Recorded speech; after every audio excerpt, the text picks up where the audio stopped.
ಈಗ ಮೂರನೇ ವಿಭಾಗ. ಈ ಕೆಳಗಿನ ಪ್ರಶ್ನೆಗಳಿಗೆ ಉತ್ತರಿಸಿ ಅಂತ ಇದೆ. ಈ ವಿಭಾಗದಲ್ಲಿ 8 ಪ್ರಶ್ನೆಗಳಿಗೆ ಉತ್ತರಿಸಬೇಕು. ಪ್ರತಿಯೊಂದು ಪ್ರಶ್ನೆಗೂ 2 ಅಂಕಗಳಿರುತ್ತೆ. ಒಟ್ಟು 16 ಅಂಕಗಳು. 17ನೇ ಪ್ರಶ್ನೆ, ಒಂದು ಹೂವಿನ ನೀಳ ಛೇದವನ್ನು ತೋರಿಸುವ ಚಿತ್ರವನ್ನು ಬರೆದು ಪರಾಗಸ್ಪರ್ಶ ನಡೆಯುವ ಭಾಗವನ್ನು ಗುರುತಿಸಿ. ನಮ್ಮೆಲ್ರಿಗೂ ತುಂಬ ಚೆನ್ನಾಗಿ ಗೊತ್ತಿರುವಂಥ ಉತ್ತರ ಇದು. ಮೊದಲಿಗೆ ಒಂದು ಹೂವಿನ ನೀಳ ಛೇದ ಭಾಗವನ್ನು ಬರೆದ್ಬಿಡೋಣ. ಬರೆದಿದ್ದಾಯ್ತಾ? ಈಗ ಈ ಚಿತ್ರದಲ್ಲಿ ನಾವು ಒಂದೊಂದೇ ಭಾಗವನ್ನು ಗುರುತಿಸ್ತಾ ಹೋಗೋಣ.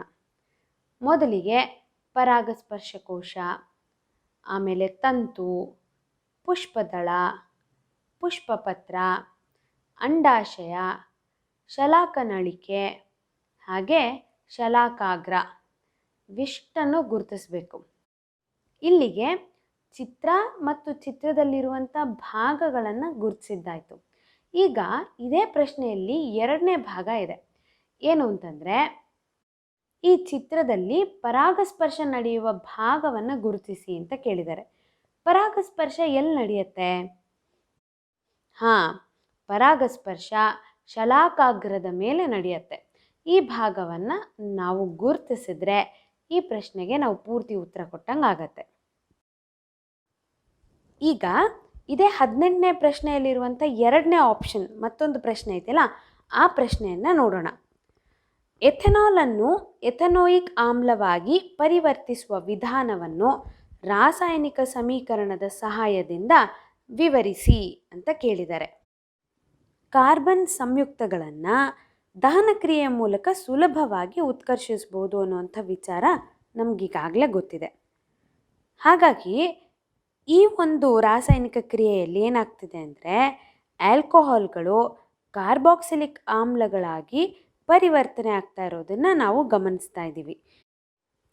ಇಲ್ಲಿ ಎಥೆನಾಲ್ ಎಥನೋಯಿಕ್ ಆಮ್ಲವಾಗಿ ಪರಿವರ್ತನೆ ಆಗ್ತಾ ಇದೆ. ಇದೊಂದು ರಾಸಾಯನಿಕ ಕ್ರಿಯೆ ಆದ್ದರಿಂದ ಇದಕ್ಕೊಂದು ರಾಸಾಯನಿಕ ಸಮೀಕರಣವನ್ನು ಬರೆಯೋಣವಾ? ಇದರಲ್ಲಿ ಒಂದೇ ಪ್ರತಿವರ್ತಕ ಇರೋದು, ಎಥೆನಾಲ್. ಈ ಪ್ರತಿವರ್ತಕ ಒಂದು ಉತ್ಪನ್ನವನ್ನು ಕೊಡುತ್ತೆ, ಅದೇ ಎಥನೋಯಿಕ್ ಆಮ್ಲ, ಎಥನೋಯಿಕ್ ಆ್ಯಸಿಡ್. ಈಗ ಇದರ ಒಂದು ರಾಸಾಯನಿಕ ಸಮೀಕರಣ ಬರಿಬೇಕು ಅಂತಂದರೆ ಮೊದಲಿಗೆ ಒಂದು ಬಾಣದ ಗುರುತನ್ನು ಬರೆಯೋಣ. ಬರೆದು ಆ ಬಾಣದ ಹಿಂಭಾಗದಲ್ಲಿ ಅಂದರೆ ನಮ್ಮ ಎಡಗಡೆಗೆ ಪ್ರತಿವರ್ತಕಗಳನ್ನು ಬರಿಬೇಕು, ನಮ್ಮ ಬಲಗಡೆಗೆ ಉತ್ಪನ್ನವನ್ನು ಬರಿಬೇಕು. ಇಲ್ಲಿ ಪ್ರತಿವರ್ತಕ ಎಥೆನಾಲ್, ಉತ್ಪನ್ನ ಎಥನೋಯಿಕ್ ಆಮ್ಲ. ಎಥೆನಾಲ್ನ ರಾಸಾಯನಿಕ ಸೂತ್ರ CH3CH2OH.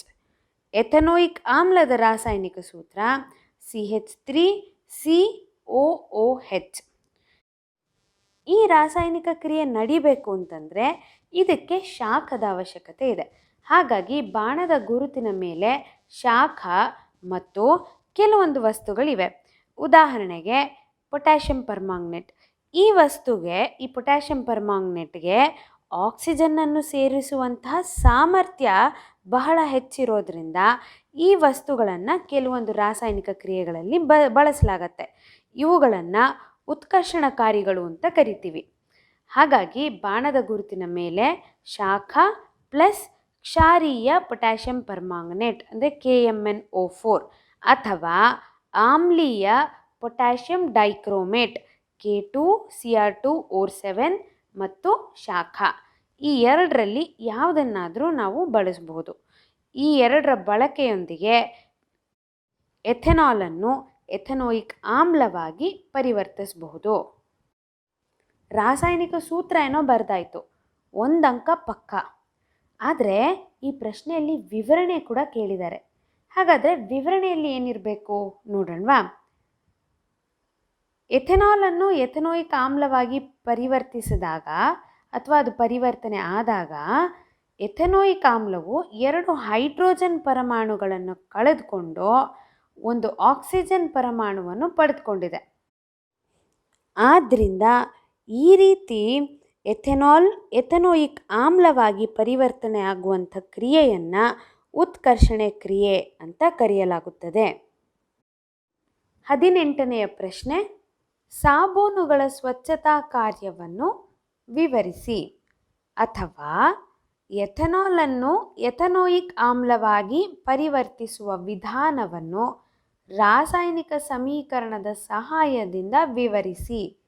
ಈ ಎರಡು ಪ್ರಶ್ನೆಗಳಲ್ಲಿ ಯಾವುದಾದ್ರೂ ಒಂದು ಪ್ರಶ್ನೆಯನ್ನು ಆಯ್ಕೆ ಮಾಡಿಕೊಂಡು ನಾವು ಬರಿಬಹುದು.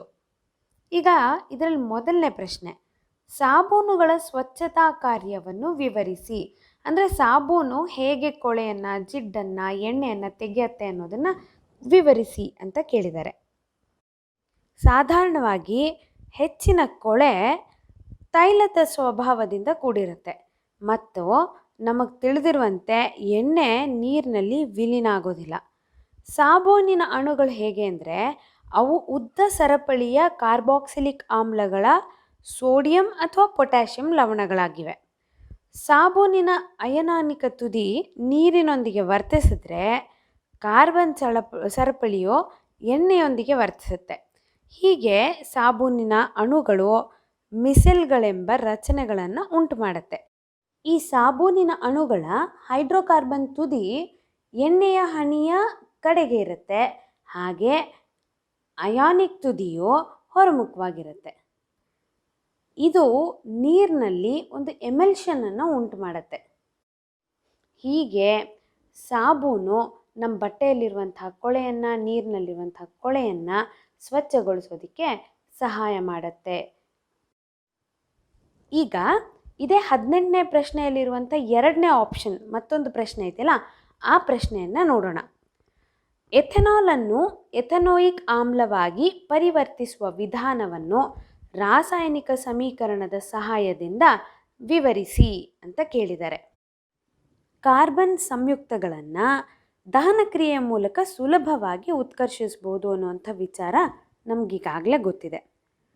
ಹಾಗಾಗಿ ಈ ಒಂದು ರಾಸಾಯನಿಕ ಕ್ರಿಯೆಯಲ್ಲಿ ಏನಾಗ್ತಿದೆ ಅಂದರೆ ಆಲ್ಕೋಹಾಲ್ಗಳು ಕಾರ್ಬಾಕ್ಸಿಲಿಕ್ ಆಮ್ಲಗಳಾಗಿ ಪರಿವರ್ತನೆ ಆಗ್ತಾ ಇರೋದನ್ನು ನಾವು ಗಮನಿಸ್ತಾ ಇದ್ದೀವಿ. ಇಲ್ಲಿ ಎಥೆನಾಲ್ ಎಥನೋಯಿಕ್ ಆಮ್ಲವಾಗಿ ಪರಿವರ್ತನೆ ಆಗ್ತಾ ಇದೆ. ಇದೊಂದು ರಾಸಾಯನಿಕ ಕ್ರಿಯೆ ಆದ್ದರಿಂದ ಇದಕ್ಕೊಂದು ರಾಸಾಯನಿಕ ಸಮೀಕರಣವನ್ನು ಬರೆಯೋಣವಾ? ಇದರಲ್ಲಿ ಒಂದೇ ಪ್ರತಿವರ್ತಕ ಇರೋದು, ಎಥೆನಾಲ್.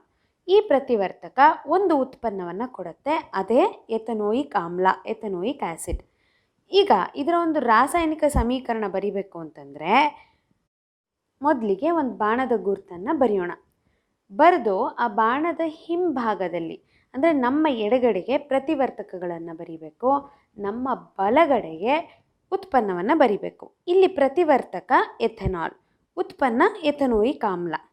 ಎಥೆನಾಲ್ನ ರಾಸಾಯನಿಕ ಸೂತ್ರ CH3 CH2 OH. ಎಥನೋಯಿಕ್ ಆಮ್ಲದ ರಾಸಾಯನಿಕ ಸೂತ್ರ CH3 COOH. ಈ ರಾಸಾಯನಿಕ ಕ್ರಿಯೆ ನಡಿಬೇಕು ಅಂತಂದರೆ ಇದಕ್ಕೆ ಶಾಖದ ಅವಶ್ಯಕತೆ ಇದೆ. ಹಾಗಾಗಿ ಬಾಣದ ಗುರುತಿನ ಮೇಲೆ ಶಾಖ ಮತ್ತು ಕೆಲವೊಂದು ವಸ್ತುಗಳಿವೆ. ಉದಾಹರಣೆಗೆ ಪೊಟ್ಯಾಷಿಯಂ ಪರ್ಮಾಂಗನೇಟ್. ಈ ವಸ್ತುಗೆ, ಈ ಪೊಟ್ಯಾಷಿಯಂ ಪರ್ಮಾಂಗನೇಟ್ಗೆ ಆಕ್ಸಿಜನ್ನನ್ನು ಸೇರಿಸುವಂತಹ ಸಾಮರ್ಥ್ಯ ಬಹಳ ಹೆಚ್ಚಿರೋದ್ರಿಂದ ಈ ವಸ್ತುಗಳನ್ನು ಕೆಲವೊಂದು ರಾಸಾಯನಿಕ ಕ್ರಿಯೆಗಳಲ್ಲಿ ಬಳಸಲಾಗತ್ತೆ. ಇವುಗಳನ್ನು ಉತ್ಕರ್ಷಣಕಾರಿಗಳು ಅಂತ ಕರಿತೀವಿ. ಹಾಗಾಗಿ ಬಾಣದ ಗುರುತಿನ ಮೇಲೆ ಶಾಖ ಪ್ಲಸ್ ಕ್ಷಾರೀಯ ಪೊಟ್ಯಾಷಿಯಂ ಪರ್ಮಾಂಗನೇಟ್ ಅಂದರೆ KMnO4 ಅಥವಾ ಆಮ್ಲೀಯ ಪೊಟ್ಯಾಷಿಯಂ ಡೈಕ್ರೋಮೇಟ್ K2Cr2O7 ಮತ್ತು ಶಾಖ, ಈ ಎರಡರಲ್ಲಿ ಯಾವುದನ್ನಾದರೂ ನಾವು ಬಳಸಬಹುದು. ಈ ಎರಡರ ಬಳಕೆಯೊಂದಿಗೆ ಎಥೆನಾಲನ್ನು ಎಥನೋಯಿಕ್ ಆಮ್ಲವಾಗಿ ಪರಿವರ್ತಿಸಬಹುದು. ರಾಸಾಯನಿಕ ಸೂತ್ರ ಏನೋ ಬರೆದಾಯಿತು, ಒಂದು ಅಂಕ ಪಕ್ಕ.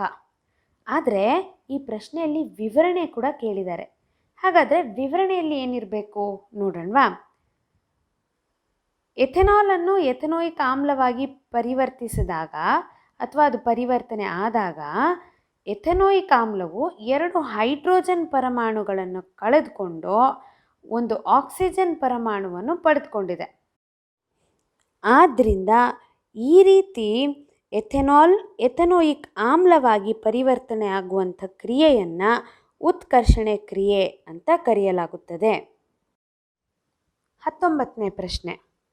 ಒಂದು ಲೋಹದ ಮೇಲೆ ಹಬೆಯ ವರ್ತನೆಯನ್ನು ತೋರಿಸುವ ಉಪಕರಣಗಳ ಜೋಡಣೆಯ ಚಿತ್ರವನ್ನು ಬರೆದು ಹೈಡ್ರೋಜನ್ ಸಂಗ್ರಹವಾಗುವ ಭಾಗವನ್ನು ಗುರುತಿಸಿ. ಸಾಮಾನ್ಯವಾಗಿ ಲೋಹಗಳು ನೀರಿನ ಜೊತೆ ಪ್ರವರ್ತಿಸಿದಾಗ ಲೋಹದ ಆಕ್ಸೈಡ್ ಮತ್ತು ಹೈಡ್ರೋಜನ್ ಅನಿಲವನ್ನು ಬಿಡುಗಡೆ ಮಾಡುತ್ತವೆ. ಈ ಪ್ರಯೋಗ ಮಾಡೋದಕ್ಕೆ ಬೇಕಾದಂತಹ ಉಪಕರಣಗಳ ಜೋಡಣೆಯ ಚಿತ್ರಣವನ್ನು ನಾವಿಲ್ಲಿ ಬರೆದು ತೋರಿಸ್ಬೇಕು. ಈ ಚಿತ್ರದಲ್ಲಿ ಏನೇನಿರಬೇಕು? ಒಂದು ಬನ್ಸನ್ ಬರ್ನರ್ ಇರಬೇಕು, ಅದ್ರ ಜೊತೆಗೆ ಟೆಸ್ಟ್ ಟ್ಯೂಬನ್ನು ಹಿಡ್ಕೊಳ್ಳುವಂಥ ಸ್ತಂಭಗಳಿರಬೇಕು. ಈ ಟೆಸ್ಟ್ ಟ್ಯೂಬಲ್ಲಿ ಒಂದು ಟೆಸ್ಟ್ ಟ್ಯೂಬ್ಗೆ ನಿರ್ಗಮನ ನಾಳವನ್ನು ಕಾರ್ಕ್ನ ಮೂಲಕ ಹಾಕಿರಬೇಕು. ಆ ಟೆಸ್ಟ್ ಟ್ಯೂಬ್ನ ಒಳಗಡೆ ನೀರಿನಲ್ಲಿ ಅದ್ದಿದಂತಹ ಗಾಜಿನ ನೂಲು ಮತ್ತು ಲೋಹದ ಚೂರು ಈ ಎರಡೂ ಇರಬೇಕು. ಈ ನಿರ್ಗಮನ ನಾಳವನ್ನು ಒಂದು ಬೀಕರ್ ಮತ್ತು ಅದ್ರ ಜೊತೆಗೆ ಒಂದು ಟೆಸ್ಟ್ ಟ್ಯೂಬ್, ಈ ಟೆಸ್ಟ್ ಟ್ಯೂಬ್ನ ಒಳಗಡೆ ಇರುವಂಥ ನೀರಿಗೆ ಅದನ್ನು ಕನೆಕ್ಟ್ ಮಾಡಿರಬೇಕು. ಈ ಟೆಸ್ಟ್ ಟ್ಯೂಬನ್ನು ಹಿಡ್ಕೊಳ್ಳೋದಕ್ಕೆ ಮತ್ತೊಂದು ಸ್ತಂಭ ಕೂಡ ಇರಬೇಕು. ಈಗ ಈ ಒಂದು ಕ್ರಿಯೆಯಲ್ಲಿ ಬಿಡುಗಡೆಯಾಗುವಂತಹ ಹೈಡ್ರೋಜನ್ ಅನಿಲ ಎಲ್ಲಿ ಸಂಗ್ರಹವಾಗತ್ತೆ ಅನ್ನೋದನ್ನು ನಾವು ತೋರಿಸ್ಬೇಕು. ಈ ತಲೆ ಕೆಳಗಾಗಿ ಹಾಕಿರುವಂಥ ಟೆಸ್ಟ್ ಟ್ಯೂಬ್ನ ಮೇಲ್ಭಾಗದಲ್ಲಿ ಸ್ವಲ್ಪ ಖಾಲಿ ಜಾಗ ಇದೆಯಲ್ಲ, ಅಲ್ಲಿ ಹೈಡ್ರೋಜನ್ ಅನಿಲ ಶೇಖರಣೆ ಆಗಿರುತ್ತೆ. ಚಿತ್ರವನ್ನು ಬಿಡಿಸಿ ಈ ಹೈಡ್ರೋಜನ್ ಅನಿಲ ಎಲ್ಲಿ ಶೇಖರಣೆ ಆಗಿರುತ್ತೆ ಅನ್ನೋದನ್ನು ಗುರುತಿಸಿ ಅದ್ರ ಜೊತೆಗೆ ಬೇರೆ ಬೇರೆ ಭಾಗಗಳನ್ನು ಗುರುತಿಸಿದ್ರೆ ಈ ಪ್ರಶ್ನೆಗೆ ನಮ್ಮ ಉತ್ತರ ಪೂರ್ತಿಯಾಗತ್ತೆ. ಹೀಗೆ ನಾವು ಬರೆದಿದ್ದೇ ಆದಲ್ಲಿ ಪೂರ್ತಿ ಅಂಕ ಖಂಡಿತ. ಈಗ ಇದರಲ್ಲೇ ಎರಡನೇ ಆಪ್ಷನ್ ಇದೆಯಲ್ಲ, 20ನೇ ಪ್ರಶ್ನೆಯಲ್ಲೇನೆ ಎರಡನೇ ಆಪ್ಷನ್, ಬಿಳಿ ಬಣ್ಣದ ರೋಹಿತದ ಪುನರ್ ಸಂಯೋಜನೆಯನ್ನು ತೋರಿಸುವ ರೇಖಾಚಿತ್ರವನ್ನು ಬರೆಯಿರಿ. ಇದನ್ನು ಹೇಗೆ ಬರೆಯೋದು?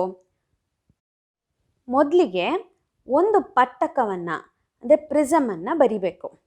ಇದರ ಪಕ್ಕದಲ್ಲೇ ಮತ್ತೊಂದು ಪಟ್ಟಕವನ್ನು ವಿರುದ್ಧ ದಿಕ್ಕಿನಲ್ಲಿ ಅಂದರೆ ತಲೆ ಕೆಳಗಾಗಿ ಬರಿಬೇಕು. ಈಗ ಈ ಎರಡು ಪ್ರಿಸಮ್ಗಳಲ್ಲಿ ಪಟ್ಟಕಗಳಲ್ಲಿ ಬೆಳಕು ಹೇಗೆ ಚಲಿಸುತ್ತೆ ಅನ್ನೋದನ್ನು ತೋರಿಸಿದ್ರೆ ಈ ಚಿತ್ರ ಪೂರ್ತಿಯಾಗತ್ತೆ. ಈಗ ಒಂದು ಮೂಲದಿಂದ ಬಂದಂತಹ ಬಿಳಿ ಬೆಳಕು ಮೊದಲನೇ ಪಟ್ಟಕದ ಗಾಜಿನ ಪಟ್ಟಕದ ಮೂಲಕ ಹಾದು ಹೋದಾಗ 7 ಬಣ್ಣಗಳಾಗಿ ವಿಭಜನೆ ಹೊಂದುತ್ತೆ. ಮತ್ತು ಈ ವಿಭಜನೆ ಹೊಂದಿದಂಥ ಬೆಳಕು ಮತ್ತೆ ಈ ತಳಕೆಳಗಾಗಿರುವಂಥ ಎರಡನೇ ಪಟ್ಟಕದಲ್ಲಿ ಚಲಿಸಿದಾಗ ವಿಭಜನೆ ಆಗಿರೋದು ಕೂಡಿ ಮತ್ತೆ ಬಿಳಿ ಬೆಳಕು ಹೊರಗಡೆ ಬರುತ್ತೆ. ಇದನ್ನು ನಾವು ಒಂದು ಪರದೆಯ ಮೇಲೆ ಗಮನಿಸಬಹುದು. ಈಗ ಈ ಬೆಳಕು ಬರುವಂತಹ ಒಂದು ದಿಕ್ಕನ್ನು, ಅದು ಚಲಿಸುವಂಥ ದಿಕ್ಕನ್ನು ಪೂರ್ತಿಯಾಗಿ ನಾವು ಒಂದು ಆ್ಯರೋ ಮಾರ್ಕ್ನ ಮೂಲಕ, ಬಾಣದ ಗುರುತಿನ ಮೂಲಕ ನಾವು ಸೂಚಿಸಬೇಕು. ಇದನ್ನು ನಾವು ಮರಿಬಾರ್ದು. ಇದ್ರ ಜೊತೆಗೇನೆ ವಿಭಜನೆಯಾದಂಥ ಬೆಳಕಿನಲ್ಲಿ ನೇರಳೆ ಬಣ್ಣ ಯಾವ ಕಡೆಗಿದೆ, ಕೆಂಪು ಬಣ್ಣ ಯಾವ ಕಡೆಗಿದೆ ಅನ್ನೋದನ್ನು ಸೂಚಿಸಬೇಕು. ಅದ್ರ ಜೊತೆಗೆ ಈ ಬೆಳಕಿನ ಬಿಳಿ ಬೆಳಕು ಮತ್ತು ಪಟ್ಟಕಗಳನ್ನು ಮೊದಲನೇ ಪಟ್ಟಕ, ಎರಡನೇ ಪಟ್ಟಕ, ಪರದೆ ಮತ್ತು ಬೆಳಕಿನ ಮೂಲ ಇವೆಲ್ಲವನ್ನು ನಾವು ಗುರುತಿಸಿದ್ದೇ ಆದಲ್ಲಿ ನಮಗೆ ಪೂರ್ತಿ ಅಂಕ ಖಂಡಿತವಾಗ್ಲೂ ಸಿಗತ್ತೆ. ಈಗ ಈ ಎರಡು ಪ್ರಶ್ನೆಗಳಲ್ಲಿ ನಿಮಗೆ ಯಾವುದು ತುಂಬ ಚೆನ್ನಾಗಿ ಗೊತ್ತು, ಕಾನ್ಫಿಡೆಂಟಾಗಿ ಗೊತ್ತು, ಆ ಪ್ರಶ್ನೆಯನ್ನು ಆಯ್ಕೆ ಮಾಡಿಕೊಂಡು ಕ್ಲೀನಾಗಿ ಚಿತ್ರವನ್ನು ಬಿಡಿಸಿದ್ದೇ ಆದಲ್ಲಿ ನಮಗೆ ಪೂರ್ತಿ ಅಂಕ ಖಂಡಿತವಾಗ್ಲೂ ಸಿಗತ್ತೆ. ಪ್ರಶ್ನೆ 20. ಇದರಲ್ಲಿ 2 ಆಪ್ಷನ್ಸ್ ಇದೆ. ಈ ಎರಡರಲ್ಲಿ ಯಾವುದಾದ್ರೂ ಒಂದನ್ನು ನಾವು ಆಯ್ಕೆ ಮಾಡಿ ಆ ಪ್ರಶ್ನೆಗೆ ಉತ್ತರವನ್ನು ಬರಿಬೋದು. 2 ಪ್ರಶ್ನೆಗಳಲ್ಲಿ ಮೊದಲನೇ ಪ್ರಶ್ನೆ, ಸಮೀಪ ದೃಷ್ಟಿ ಕಣ್ಣು ಮತ್ತು ಸಮೀಪ ದೃಷ್ಟಿ ಕಣ್ಣಿಗೆ ಪರಿಹಾರವನ್ನು ತೋರಿಸುವ ರೇಖಾಚಿತ್ರಗಳನ್ನು ಬರೆಯಿರಿ ಅಂತ ಕೇಳಿದ್ದಾರೆ. ಇದು ಮೊದಲನೇ ಆಪ್ಷನ್. ಎರಡನೇ ಆಪ್ಷನ್ನು, ಬಿಳಿ ಬಣ್ಣದ ರೋಹಿತದ ಪುನರ್ ಸಂಯೋಜನೆಯನ್ನು ತೋರಿಸುವ ರೇಖಾಚಿತ್ರ ಬರೆಯಿರಿ. ಇದು ಎರಡನೇ ಆಪ್ಷನ್. ಈ ಎರಡರಲ್ಲಿ ಯಾವುದಾದ್ರೂ ಒಂದನ್ನು ನಾವು ಆಯ್ಕೆ ಮಾಡಿಕೊಂಡು ಅದಕ್ಕೆ ಉತ್ತರಿಸಬೇಕು. ಈಗ ಮೊದಲನೇ ಪ್ರಶ್ನೆ ಇದೆಯಲ್ಲ, 20ರಲ್ಲಿ ಇರುವಂಥ ಮೊದಲನೇ ಪ್ರಶ್ನೆ, ಸಮೀಪ ದೃಷ್ಟಿ ಕಣ್ಣು ಮತ್ತು ಸಮೀಪ ದೃಷ್ಟಿ ಕಣ್ಣಿಗೆ ಪರಿಹಾರವನ್ನು ತೋರಿಸುವ ರೇಖಾಚಿತ್ರವನ್ನು ಬರೆಯಿರಿ. ಮೊದಲಿಗೆ ನಾವೇನು ಮಾಡಬೇಕು ಅಂದರೆ, ಸಮೀಪ ದೃಷ್ಟಿ ಕಣ್ಣಲ್ಲಿ ಬಿಂಬ ಹೇಗುಂಟಾಗತ್ತೆ ಅನ್ನೋದನ್ನ ಬರಿಬೇಕು. ಈ ಥರ ದೃಷ್ಟಿ ಉಳ್ಳವ್ರಿಗೆ ಏನಾಗತ್ತೆ ಅಂದರೆ ಹತ್ತಿರದಲ್ಲಿರುವಂಥ ವಸ್ತುಗಳು ಸರಿಯಾಗಿ ಕಾಣುತ್ತೆ, ಆದರೆ ದೂರದಲ್ಲಿರುವಂಥ ವಸ್ತುಗಳು ಸರಿಯಾಗಿ ಕಾಣಲ್ಲ. ಹಾಗಾಗಿ ಮೊದಲಿಗೆ ನಾವು ಈ ಎರಡನ್ನೂ ಬರಿಬೇಕು. ಹತ್ತಿರದಲ್ಲಿರುವಂಥ ವಸ್ತುವಿನ ಬಿಂಬ ಹೇಗುಂಟಾಗತ್ತೆ, ಎಲ್ಲಿ ಉಂಟಾಗತ್ತೆ, ಮತ್ತು ದೂರದಲ್ಲಿರುವಂಥ ವಸ್ತುವಿನ ಬಿಂಬ ಎಲ್ಲಿ ಉಂಟಾಗತ್ತೆ ಅನ್ನೋದನ್ನು ಮೊದಲಿಗೆ ಬರೆಯೋಣ. ಒಂದು ಗಮನದಲ್ಲಿರಲಿ ಮಕ್ಕಳೇ, ಬೆಳಕಿನ ರೇಖೆಗಳನ್ನು ಬರಿಬೇಕಾದ್ರೆ ಸ್ಕೇಲನ್ನು ಬಳಸಿ ಕ್ಲೀನಾಗಿ ಬರೀರಿ. ಓ ಬಿಂದುವಿನಲ್ಲಿ ಒಂದು ವಸ್ತು ಇದೆ. ಇದು ಕಣ್ಣಿಗೆ ಬಹಳ ಹತ್ತಿರ ಇದೆ. ಈ ವಸ್ತುವಿನಿಂದ ಬರುವಂಥ ಬೆಳಕು ಕಣ್ಣಿನ ಮೂಲಕ ಹಾದು ಹೋಗಿ ಕಣ್ಣಿನ ಹಿಂಭಾಗದಲ್ಲಿ ಅಂದರೆ ರೆಟಿನಾದ ಮೇಲೆ ಸರಿಯಾಗಿ ಬಿಂಬವನ್ನು ಉಂಟು ಮಾಡುತ್ತೆ. ಆದರೆ ಅದೇ ಒಂದು ದೂರದಲ್ಲಿರುವಂಥ ವಸ್ತು, ಆ ವಸ್ತುವಿನಿಂದ ಬರುವಂಥ ಬೆಳಕು ಕಣ್ಣಿನ ಮೂಲಕ ಹಾದು ಹೋಗಿ ರೆಟಿನಾದ ಮುಂಭಾಗದಲ್ಲಿ ಬಿಂಬವನ್ನು ಉಂಟು ಮಾಡುತ್ತೆ. ಇಷ್ಟು ಬರೆದ್ಬಿಟ್ರೆ ಉತ್ತರ ಮುಗಿಲಿಲ್ಲ ಮಕ್ಕಳೇ. ಈ ಸಮೀಪ ದೃಷ್ಟಿ ಕಣ್ಣಿಗೆ ಪರಿಹಾರವನ್ನು ಕೂಡ ನಾವು ಇಲ್ಲಿ ತೋರಿಸ್ಬೇಕು. ಪರಿಹಾರ ಹೇಗೆ? ಸೂಕ್ತ ಸಾಮರ್ಥ್ಯದ ನಿಮ್ನ ಮಸೂರವನ್ನು ಉಪಯೋಗಿಸಿ ಈ ದೋಷವನ್ನು ನಾವು ನಿವಾರಿಸ್ಬೋದು. ಹಾಗಾದರೆ ಈ ಚಿತ್ರದಲ್ಲಿ ಏನಿರಬೇಕು? ದೂರದಲ್ಲಿರುವಂಥ ವಸ್ತುವಿನಿಂದ ಬರ್ತಾ ಇರುವಂಥ ಬೆಳಕಿನ ಕಿರಣಗಳು ಒಂದು ನಿಮ್ನ ಮಸೂರದ ಮೂಲಕ ಹಾದು ಹೋಗಿ ರೆಟಿನಾದ ಮೇಲೆ ಪ್ರತಿಬಿಂಬವನ್ನು ಉಂಟು ಮಾಡುತ್ತೆ. ಈ ಮೂರೂ ಚಿತ್ರಗಳನ್ನು ಸರಿಯಾಗಿ ಬರೆದಿದ್ದೇ ಆದಲ್ಲಿ ನಮಗೆ ಪೂರ್ತಿ ಅಂಕ ಸಿಗತ್ತೆ. ಇಲ್ಲಿ ಕೆಲವೊಂದು ವಿಷಯಗಳನ್ನು ನಾವು ಮರಿಬಾರ್ದು. ಈ ವಸ್ತು ಎಲ್ಲಿದೆ ಅನ್ನುವಂಥ ಆ ಬಿಂದುವನ್ನು ನಾವು ವಸ್ತು ಅಥವಾ ಆಬ್ಜೆಕ್ಟ್ ಅಂತ ಗುರ್ತು ಮಾಡೋದನ್ನು, ಹಾಗೆ ಬೆಳಕಿನ ಕಿರಣಗಳು ಯಾವ ದಿಕ್ಕಿನಲ್ಲಿ ಚಲಿಸ್ತಾ ಇದೆ ಅನ್ನೋದನ್ನು ಸೂಚಿಸೋದಕ್ಕೆ ಆ್ಯರೋ ಮಾರ್ಕ್ ಬಾಣದ ಗುರುತನ್ನು ಹಾಕೋದು, ಮಸೂರದ ಚಿತ್ರದ ಕೆಳಗೆ ನಿಮ್ನ ಮಸೂರ ಅಂತ ಅದನ್ನು ಗುರುತಿಸುವಂಥದ್ದು, ಮತ್ತು ಕಣ್ಣಿನ ಹಿಂಭಾಗವನ್ನು ರೆಟಿನಾ ಅಂತ ಗುರುತಿಸೋದು, ಹೀಗೆಲ್ಲ ಮಾಡೋದ್ರಿಂದ ಎವ್ಯಾಲ್ಯೂಯೇಟರ್ಗೆ ನಿಮಗೆ ಚೆನ್ನಾಗಿ ಗೊತ್ತಿದೆ ಅನ್ನೋದು ಅವರಿಗೂ ಗೊತ್ತಾಗತ್ತೆ. ನಮಗೆ ಪೂರ್ತಿ ಅಂಕ ಸಿಗೋದಕ್ಕೆ ಇವೆಲ್ಲನೂ ಕೂಡ ಪೂರಕವಾದಂಥ ಅಂಶಗಳು ಅನ್ನೋದನ್ನು ನಾವು ಮರಿಬಾರ್ದು. ಈಗ ಇದರಲ್ಲೇ ಎರಡನೇ ಆಪ್ಷನ್ ಇದೆಯಲ್ಲ, 20ನೇ ಪ್ರಶ್ನೆಯಲ್ಲೇ ಎರಡನೇ ಆಪ್ಷನ್, ಬಿಳಿ ಬಣ್ಣದ ರೋಹಿತದ ಪುನರ್ ಸಂಯೋಜನೆಯನ್ನು ತೋರಿಸುವ ರೇಖಾಚಿತ್ರವನ್ನು ಬರೆಯಿರಿ. ಇದನ್ನು ಹೇಗೆ ಬರೆಯೋದು? ಮೊದಲಿಗೆ ಒಂದು ಪಟ್ಟಕವನ್ನು ಅಂದರೆ ಪ್ರಿಸಮನ್ನು ಬರಿಬೇಕು. ಇದರ ಪಕ್ಕದಲ್ಲೇ ಮತ್ತೊಂದು ಪಟ್ಟಕವನ್ನು ವಿರುದ್ಧ ದಿಕ್ಕಿನಲ್ಲಿ ಅಂದರೆ ತಲೆ ಕೆಳಗಾಗಿ ಬರಿಬೇಕು. ಈಗ ಈ ಎರಡು ಪ್ರಿಸಮ್ಗಳಲ್ಲಿ ಪಟ್ಟಕಗಳಲ್ಲಿ ಬೆಳಕು ಹೇಗೆ ಚಲಿಸುತ್ತೆ ಅನ್ನೋದನ್ನು ತೋರಿಸಿದ್ರೆ ಈ ಚಿತ್ರ ಪೂರ್ತಿಯಾಗತ್ತೆ. ಈಗ ಒಂದು ಮೂಲದಿಂದ ಬಂದಂತಹ ಬಿಳಿ ಬೆಳಕು ಮೊದಲನೇ ಪಟ್ಟಕದ ಗಾಜಿನ ಪಟ್ಟಕದ ಮೂಲಕ ಹಾದು ಹೋದಾಗ 7 ಬಣ್ಣಗಳಾಗಿ ವಿಭಜನೆ ಹೊಂದತ್ತೆ. ಮತ್ತು ಈ ವಿಭಜನೆ ಹೊಂದಿದಂಥ ಬೆಳಕು ಮತ್ತೆ ಈ ತಲೆಕೆಳಗಾಗಿರುವಂಥ ಎರಡನೇ ಪಟ್ಟಕದಲ್ಲಿ ಚಲಿಸಿದಾಗ ವಿಭಜನೆ ಆಗಿರೋದು ಕೂಡಿ ಮತ್ತೆ ಬಿಳಿ ಬೆಳಕು ಹೊರಗಡೆ ಬರುತ್ತೆ. ಇದನ್ನು ನಾವು ಒಂದು ಪರದೆಯ ಮೇಲೆ ಗಮನಿಸಬಹುದು. ಈಗ ಈ ಬೆಳಕು ಬರುವಂತಹ ಒಂದು ದಿಕ್ಕನ್ನು, ಅದು ಚಲಿಸುವಂಥ ದಿಕ್ಕನ್ನು ಪೂರ್ತಿಯಾಗಿ ನಾವು ಒಂದು ಆ್ಯರೋ ಮಾರ್ಕ್ನ ಮೂಲಕ, ಬಾಣದ ಗುರುತಿನ ಮೂಲಕ ನಾವು ಸೂಚಿಸಬೇಕು. ಇದನ್ನು ನಾವು ಮರಿಬಾರ್ದು. ಇದರ ಜೊತೆಗೇನೆ ವಿಭಜನೆಯಾದಂಥ ಬೆಳಕಿನಲ್ಲಿ ನೇರಳೆ ಬಣ್ಣ ಯಾವ ಕಡೆಗಿದೆ, ಕೆಂಪು ಬಣ್ಣ ಯಾವ ಕಡೆಗಿದೆ ಅನ್ನೋದನ್ನು ಸೂಚಿಸಬೇಕು. ಅದ್ರ ಜೊತೆಗೆ ಈ ಬೆಳಕಿನ ಬಿಳಿ ಬೆಳಕು ಮತ್ತು ಪಟ್ಟಕಗಳನ್ನು ಮೊದಲನೇ ಪಟ್ಟಕ, ಎರಡನೇ ಪಟ್ಟಕ, ಪರದೆ ಮತ್ತು ಬೆಳಕಿನ ಮೂಲ ಇವೆಲ್ಲವನ್ನು ನಾವು ಗುರುತಿಸಿದ್ದೇ ಆದಲ್ಲಿ ನಮಗೆ ಪೂರ್ತಿ ಅಂಕ ಖಂಡಿತವಾಗ್ಲೂ ಸಿಗತ್ತೆ. ಈಗ ಈ ಎರಡು ಪ್ರಶ್ನೆಗಳಲ್ಲಿ ನಿಮಗೆ ಯಾವುದು ತುಂಬ ಚೆನ್ನಾಗಿ ಗೊತ್ತು, ಕಾನ್ಫಿಡೆಂಟಾಗಿ ಗೊತ್ತು, ಆ ಪ್ರಶ್ನೆಯನ್ನು ಆಯ್ಕೆ ಮಾಡಿಕೊಂಡು ಕ್ಲೀನಾಗಿ ಚಿತ್ರವನ್ನು ಬಿಡಿಸಿದ್ದೇ ಆದಲ್ಲಿ ನಮಗೆ ಪೂರ್ತಿ ಅಂಕ ಖಂಡಿತವಾಗ್ಲೂ ಸಿಗತ್ತೆ. 21ನೇ ಪ್ರಶ್ನೆ, ನಾವು ಪರ್ಯಾಯ ಶಕ್ತಿಯ ಆಕರಗಳನ್ನು ಬಳಸಬೇಕಾದ ಅನಿವಾರ್ಯತೆ ಇದೆ. ಈ ಹೇಳಿಕೆಯನ್ನು ವೈಜ್ಞಾನಿಕವಾಗಿ ಸಮರ್ಥಿಸಿ.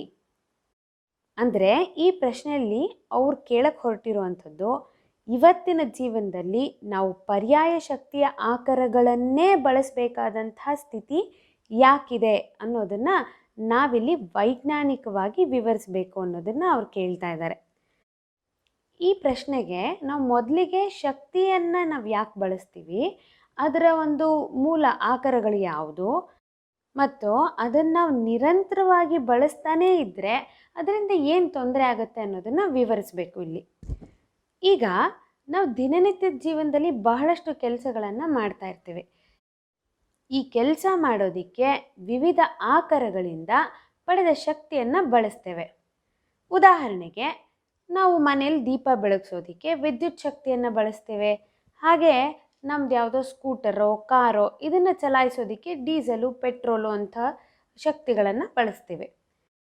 ಹೀಗೆ ನಾವು ಬಳಸುವಂತಹ ಶಕ್ತಿಯ ಆಕರಗಳಲ್ಲಿ ಬಹಳಷ್ಟು ನವೀಕರಿಸಲಾಗದ ಶಕ್ತಿಯ ಆಕರಗಳು.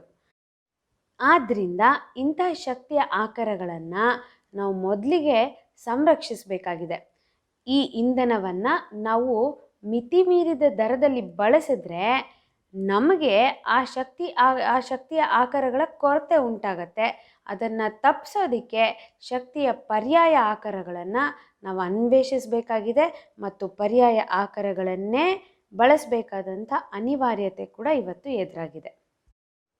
ಇಷ್ಟನ್ನು ನಾವು ಸ್ಪಷ್ಟವಾಗಿ ಬರೆದಿದ್ದೇ ಆದಲ್ಲಿ ನಮಗೆ ಖಂಡಿತವಾಗ್ಲೂ 2 ಅಂಕ ಸಿಕ್ಕೇ ಸಿಗತ್ತೆ. ಪ್ರಶ್ನೆ 22. ದ್ಯುತಿ ಸಂಶ್ಲೇಷಣೆಯಲ್ಲಿ ಜರುಗುವ ಘಟನೆಗಳನ್ನು ಸಂಕ್ಷಿಪ್ತವಾಗಿ ಬರೆಯಿರಿ. ಮಕ್ಕಳೇ, ನಮಗೀಗಾಗಲೇ ಗೊತ್ತಿರೋ ಹಾಗೆ ಈ ದ್ಯುತಿ ಸಂಶ್ಲೇಷಣೆ ಕ್ರಿಯೆಯಲ್ಲಿ ಪ್ರಮುಖವಾಗಿ 3 ಘಟನೆಗಳು ನಡೆಯುತ್ತೆ ಅಲ್ವಾ? ಈ ಘಟನೆಗಳನ್ನು ಒಂದೊಂದಾಗಿ ನಾವು ಲಿಸ್ಟ್ ಮಾಡ್ತಾ ಹೋಗೋಣ ಅಷ್ಟೇ. ಮೊದಲನೇ ಪಾಯಿಂಟ್ ಏನು ಅಂದರೆ ಕ್ಲೋರೋಫಿಲ್ನಿಂದ ಬೆಳಕಿನ ಶಕ್ತಿಯ ಹೀರುವಿಕೆ ಅಲ್ವಾ? ಎರಡನೇದೇನು? ಹೀರ್ಕೊಂಡಂತಹ ಬೆಳಕಿನ ಶಕ್ತಿ ಇದೆಯಲ್ಲ, ಈ ಬೆಳಕಿನ ಶಕ್ತಿ ರಾಸಾಯನಿಕ ಶಕ್ತಿಯಾಗಿ ಪರಿವರ್ತನೆ ಆಗೋದು. ಅದರ ಜೊತೆಗೆ ನೀರಿನ ಅಣುಗಳು ಹೈಡ್ರೋಜನ್ ಮತ್ತು ಆಕ್ಸಿಜನ್ ಆಗಿ ವಿಭಜಿಸಲ್ಪಡೋದು. ಮೂರನೇ ಪಾಯಿಂಟು ಕಾರ್ಬನ್ ಡೈಆಕ್ಸೈಡ್ ಕಾರ್ಬೋಹೈಡ್ರೇಟ್ ಆಗಿ ಪರಿವರ್ತನೆ ಆಗೋದು. ಈ ಮೂರನ್ನು ಒಂದು ಪಾಯಿಂಟ್ ರೀತಿಯಲ್ಲಿ ಬರೆದ್ರೆ ಈ ಪ್ರಶ್ನೆಗೆ ನಮ್ಮ ಉತ್ತರ ಪೂರ್ತಿಯಾಗತ್ತೆ. 23ನೇ ಪ್ರಶ್ನೆ. ಮೀಥೇನ್ ಉದಾಹರಣೆಯನ್ನು ತೆಗೆದುಕೊಂಡು ಕೋವಲೆಂಟ್ ಬಂಧದ ಉಂಟಾಗುವಿಕೆಯನ್ನು ವಿವರಿಸಿ. ಮೀಥೇನ್ ಅಣುವಿನ ಎಲೆಕ್ಟ್ರಾನ್ ಚುಕ್ಕಿ ಸೂತ್ರ ಬರೆಯಿರಿ. ಈಗ ಮೊದಲಿಗೆ ನಾವು ಈ ಪ್ರಶ್ನೆಯಲ್ಲಿ ಎಷ್ಟು ಭಾಗಗಳಿದೆ ಅಂತ ನೋಡ್ಕೊಳ್ಳೋಣ. ಮೊದಲಿಗೆ ನಾವು ಮೀಥೇನ್ ಉದಾಹರಣೆಯನ್ನು ಇಟ್ಕೊಂಡು ಅದಕ್ಕೆ ಕೋವಲೆಂಟ್ ಬಂಧ ಉಂಟಾಗುವಂಥ ರೀತಿಯನ್ನು ವಿವರಿಸಬೇಕು. ಅದ್ರ ಜೊತೆಗೆ ಈ ಮೀಥೇನ್ ಅಣುವಿನ ಚುಕ್ಕಿ ಸೂತ್ರ ಬರಿಬೇಕು. ಈ ಎರಡನ್ನು ನಾವು ಗಮನಿಸಬೇಕು. ಹಾಗಾಗಿ ಮೀಥೇನ್ನ ಎಲೆಕ್ಟ್ರಾನಿಕ್ ಚುಕ್ಕಿ ಸೂತ್ರ ಬರಿಬೇಕು ಅಂದರೆ ಅದಕ್ಕೆ ಮೊದಲು ನಾವು ಅಣು ಸೂತ್ರ ಬರ್ಕೋಬೇಕು. ಮೀಥೇನ್ನ ಅಣು ಸೂತ್ರ ಏನು? CH4 ಅಲ್ವಾ? ಈಗ ಈ ಮೀಥೇನ್ನ ಚುಕ್ಕಿ ಸೂತ್ರ ಬರೆಯೋಣ. ಮಧ್ಯದಲ್ಲಿ ಕಾರ್ಬನ್ ಇಂಗಾಲ, ಅದರ ಸುತ್ತ 4 ದಿಕ್ಕುಗಳಲ್ಲಿ ಹೈಡ್ರೋಜನ್. ಈ ಹೈಡ್ರೋಜನ್ನ ವೇಲೆನ್ಸಿ 1 ಅಲ್ವಾ? ಹಾಗೆ ಕಾರ್ಬನ್ನ ವೇಲೆನ್ಸಿ ಎಷ್ಟು? 1 ಕಾರ್ಬನ್ಗೆ 4 ವೇಲೆಂಟ್ ಎಲೆಕ್ಟ್ರಾನ್ಸ್ ಇರುತ್ತೆ. ಹಾಗಾಗಿ ಈ ಕಾರ್ಬನ್ನ ಸುತ್ತ 4 ದಿಕ್ಕುಗಳಲ್ಲಿ 4 ಚುಕ್ಕಿಗಳನ್ನು ಇಡಿ. ಹೈಡ್ರೋಜನ್ನ ಪಕ್ಕ, ಪ್ರತಿಯೊಂದು ಹೈಡ್ರೋಜನ್ನ ಪಕ್ಕ 1 ಚುಕ್ಕಿಯನ್ನು ಇಡಿ. ಈಗ ಈ ಕಾರ್ಬನ್ ಮತ್ತು ಹೈಡ್ರೋಜನ್ಗಳ ನಡುವಿನ ಇಲೆಕ್ಟ್ರಾನ್ಗಳ ಹಂಚಿಕೆಯಿಂದ ಈ ಎರಡೂ ಕೂಡ, ಕಾರ್ಬನ್ ಮತ್ತು ಹೈಡ್ರೋಜನ್ ಈ ಎರಡೂ ಕೂಡ ರಾಜ ಅನಿಲದ ಇಲೆಕ್ಟ್ರಾನಿಕ್ ವಿನ್ಯಾಸವನ್ನು ಹೊಂದೋದಿಕ್ಕೆ ಸಾಧ್ಯ ಆಯಿತು. ಇಂಥ ಹಂಚಿಕೆಯನ್ನೇ ಸಹವೇಲೆನ್ಸಿಯ ಬಂಧಗಳು ಅಂತ ಕರೆಯೋದು. ಈಗ ಇದನ್ನೇ ನಾವು 2 ಲೈನಲ್ಲಿ ವಿವರಿಸಿ ಬರೆದುಬಿಟ್ರೆ ಈ ಪ್ರಶ್ನೆಯ ಉತ್ತರ ಪೂರ್ತಿಯಾಗತ್ತೆ. ಹೇಗೆ ಬರೆಯೋಣ? ಈ ಚಿತ್ರ ಹೇಗೆ ರಚನೆ ಮಾಡೋದು ಹಾಗೆ ಅದನ್ನು ವಿವರಿಸಬೇಕು ಅಷ್ಟೇ. ಹೈಡ್ರೋಜನ್ನ ವೇಲೆನ್ಸಿ 1, ಕಾರ್ಬನ್ನ ವೇಲೆನ್ಸಿ 4. ಹಾಗಾಗಿ ಇದು ಟೆಟ್ರಾವೇಲೆಂಟ್ ಆಗಿದೆ. ರಾಜಾನಿಲದ ಇಲೆಕ್ಟ್ರಾನಿಕ್ ವಿನ್ಯಾಸ ಹೊಂದಲು ಕಾರ್ಬನ್ ಈ ತನ್ನ 4 ಇಲೆಕ್ಟ್ರಾನ್ಗಳನ್ನು 4 ಹೈಡ್ರೋಜನ್ ಪರಮಾಣುಗಳೊಂದಿಗೆ ಹಂಚ್ಕೊಳ್ಳುತ್ತೆ. ಈ 2 ಪರಮಾಣುಗಳ ನಡುವೆ ಇಲೆಕ್ಟ್ರಾನ್ ಜೋಡಿಗಳ ಹಂಚಿಕೆಯಿಂದ ಉಂಟಾಗುವಂತಹ ಬಂಧವನ್ನು ಸಹವೇಲೆನ್ಸಿಯ ಬಂಧಗಳು ಅಥವಾ ಕೋವಲೆಂಟ್ ಬಂಧ ಅಂತ ಕರೀತಾರೆ. ಮೀಥೇನ್ ಅಣುವಿನ ಎಲೆಕ್ಟ್ರಾನಿಕ್ ಚುಕ್ಕಿ ಸೂತ್ರ ಬರೆದ್ರೆ 1 ಅಂಕ, ಮತ್ತು ಅದನ್ನು ವಿವರಿಸಿದ್ರೆ ಹೇಗೆ ಉಂಟಾಗುತ್ತೆ ಈ ಕೋವಲೆಂಟ್ ಬಂಧ ಅನ್ನೋದನ್ನು ವಿವರಿಸಿದ್ರೆ ಮತ್ತೊಂದು ಅಂಕ. 2 ಅಂಕನೂ ಪೂರ್ತಿಯಾಗಿ ನಮಗೆ ಸಿಗತ್ತೆ. 24ನೇ ಪ್ರಶ್ನೆ, ಕೆಳಗಿನ ವಿದ್ಯುನ್ಮಂಡಲದಲ್ಲಿ ಬಲ್ಬಿನ ಪ್ರಕಾಶವನ್ನು ಹೆಚ್ಚಿಸಲು ಅಥವಾ ಕಡಿಮೆ ಮಾಡಲು ಎ ಬಿ ಸ್ಥಾನದಲ್ಲಿ ಯಾವ ಸಾಧನವನ್ನು ಜೋಡಿಸಬೇಕು? ನಿಮ್ಮ ಉತ್ತರಕ್ಕೆ ಕಾರಣ ಕೊಡಿ. ಈಗೊಂದು ವಿದ್ಯುನ್ಮಂಡಲ ಕಾಣ್ತಾ ಇದೆ ಅಲ್ವಾ, ಅದನ್ನು ಗಮನಿಸಿ. ಅದರಲ್ಲಿ ಎ ಬಿ ಸ್ಥಾನದಲ್ಲಿ ಯಾವ ಸಾಧನವನ್ನು ಜೋಡಿಸಬೇಕು ಅಂತ ಕೇಳಿದ್ದಾರೆ. ಬಲ್ಬಿನ ಪ್ರಕಾಶವನ್ನು ಹೆಚ್ಚಿಸೋದಕ್ಕೆ ಅಥವಾ ಕಡಿಮೆ ಮಾಡೋದಕ್ಕೆ ಎ ಬಿ ಸ್ಥಾನದಲ್ಲಿ ಒಂದು ರಿಯೋಸ್ಟ್ಯಾಟ್ ಎಂಬ ಸಾಧನವನ್ನು ಬಳಸಬೇಕು. ಯಾಕೆಂದರೆ ಈ ರಿಯೋಸ್ಟ್ಯಾಟ್ ವಿದ್ಯುತ್ ಮಂಡಲದಲ್ಲಿ ರೋಧವನ್ನು ಬದಲಾಯಿಸುವಂಥ ಸಾಮರ್ಥ್ಯವನ್ನು ಹೊಂದಿದೆ. ಯಾವುದೇ ಅಡಚಣೆಗಳಿಲ್ಲದೆ ರೋಧವನ್ನು ಬದಲಾಯಿಸೋದ್ರಿಂದ ಬಲ್ಬಿನ ಪ್ರಕಾಶವನ್ನು ಹೆಚ್ಚಿಸ್ಬೋದು ಮತ್ತು ಕಡಿಮೆನೂ ಮಾಡ್ಬೋದು. ಹಾಗಾಗಿ ಇದಕ್ಕೆ ಆಗುವಂಥ ಒಂದು ಸೂಕ್ತವಾದ ಸಾಧನ ರಿಯೋಸ್ಟ್ಯಾಟ್. 4ನೇ ಭಾಗ, ಈ ಕೆಳಗಿನ ಪ್ರಶ್ನೆಗಳಿಗೆ ಉತ್ತರಿಸಿ. ಇದರಲ್ಲಿ 9 ಪ್ರಶ್ನೆಗಳಿವೆ. ಪ್ರತಿಯೊಂದು ಪ್ರಶ್ನೆಗೂ 3 ಅಂಕ, ಒಟ್ಟು 27 ಅಂಕ. ಪ್ರಶ್ನೆ ಸಂಖ್ಯೆ 25. ವಸ್ತುವನ್ನು ಪೀನ ಮಸೂರದ ಪ್ರಧಾನ ಸಂಗಮ ಮತ್ತು ದೃಕ್ ಕೇಂದ್ರಗಳ ನಡುವೆ ಇಟ್ಟಾಗ ಉಂಟಾಗುವ ಪ್ರತಿಬಿಂಬವನ್ನು ತೋರಿಸುವ ರೇಖಾಚಿತ್ರವನ್ನು ಬರೆಯಿರಿ. ಚಿತ್ರದ ಸಹಾಯದಿಂದ ಉಂಟಾದ ಪ್ರತಿಬಿಂಬದ ಸ್ವಭಾವವನ್ನು ತಿಳಿಸಿ.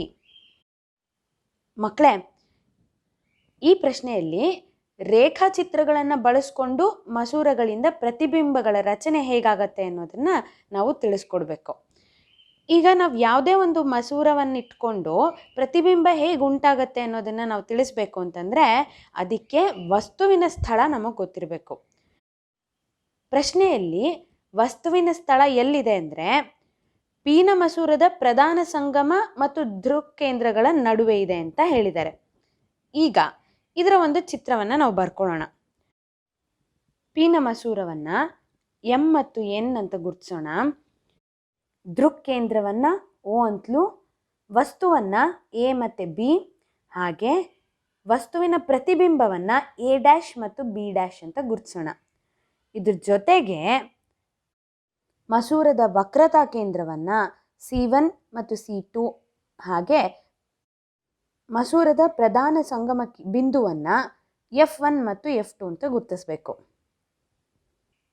ಇಲ್ಲಿಗೆ ಪ್ರಶ್ನೆಯಲ್ಲಿ ಕೇಳಿರುವಂಥ ಮೊದಲ ಅರ್ಧಕ್ಕೆ ನಮ್ಮ ಉತ್ತರ ಆಯಿತು. ಈಗ 2ನೇ ಪ್ರಶ್ನೆ ಏನು ಅಂತಂದರೆ ಚಿತ್ರದ ಸಹಾಯದಿಂದ ಉಂಟಾದ ಪ್ರತಿಬಿಂಬದ ಸ್ವಭಾವವನ್ನು ತಿಳಿಸಿ ಅಂತ ಕೇಳಿದ್ದಾರೆ. ಮೊದಲಿಗೆ ಪ್ರತಿಬಿಂಬದ ಸ್ಥಾನ ಏನು? ವಸ್ತುವಿರುವ ಮಸೂರದ ಭಾಗದಲ್ಲಿ ವಸ್ತುವಿನ ಹಿಂದೆ ಪ್ರತಿಬಿಂಬದ ಸ್ಥಾನ ಇದೆ. 2ನೇದು ಪ್ರತಿಬಿಂಬದ ಗಾತ್ರ. ಪ್ರತಿಬಿಂಬದ ಗಾತ್ರ ವಸ್ತುವಿನ ಗಾತ್ರಕ್ಕಿಂತ ದೊಡ್ಡದಾಗಿದೆ. 3ನೇದು ಪ್ರತಿಬಿಂಬದ ಸ್ವಭಾವ, ಅದು ಮಿಥ್ಯಾ ಮತ್ತು ನೇರ ಪ್ರತಿಬಿಂಬ ಆಗಿದೆ. ಇಷ್ಟನ್ನು ಬರೆದ್ರೆ ಈ ಪ್ರಶ್ನೆಗೆ ಸಮರ್ಪಕವಾದ ಉತ್ತರ ಕೊಟ್ಟಾಗತ್ತೆ. 26ನೇ ಪ್ರಶ್ನೆ, ಸೀಸದ ನೈಟ್ರೇಟ್ ಮತ್ತು ಪೊಟ್ಯಾಷಿಯಂ ಅಯೋಡೈಡ್ ದ್ರಾವಣಗಳನ್ನು ಮಿಶ್ರಣ ಮಾಡಿದಾಗ ನಡೆಯುವ ರಾಸಾಯನಿಕ ಕ್ರಿಯೆಯು ಯಾವ ವಿಧದ ರಾಸಾಯನಿಕ ಕ್ರಿಯೆಗಳಿಗೆ ಉದಾಹರಣೆಯಾಗಿದೆ? ವಿವರಿಸಿ.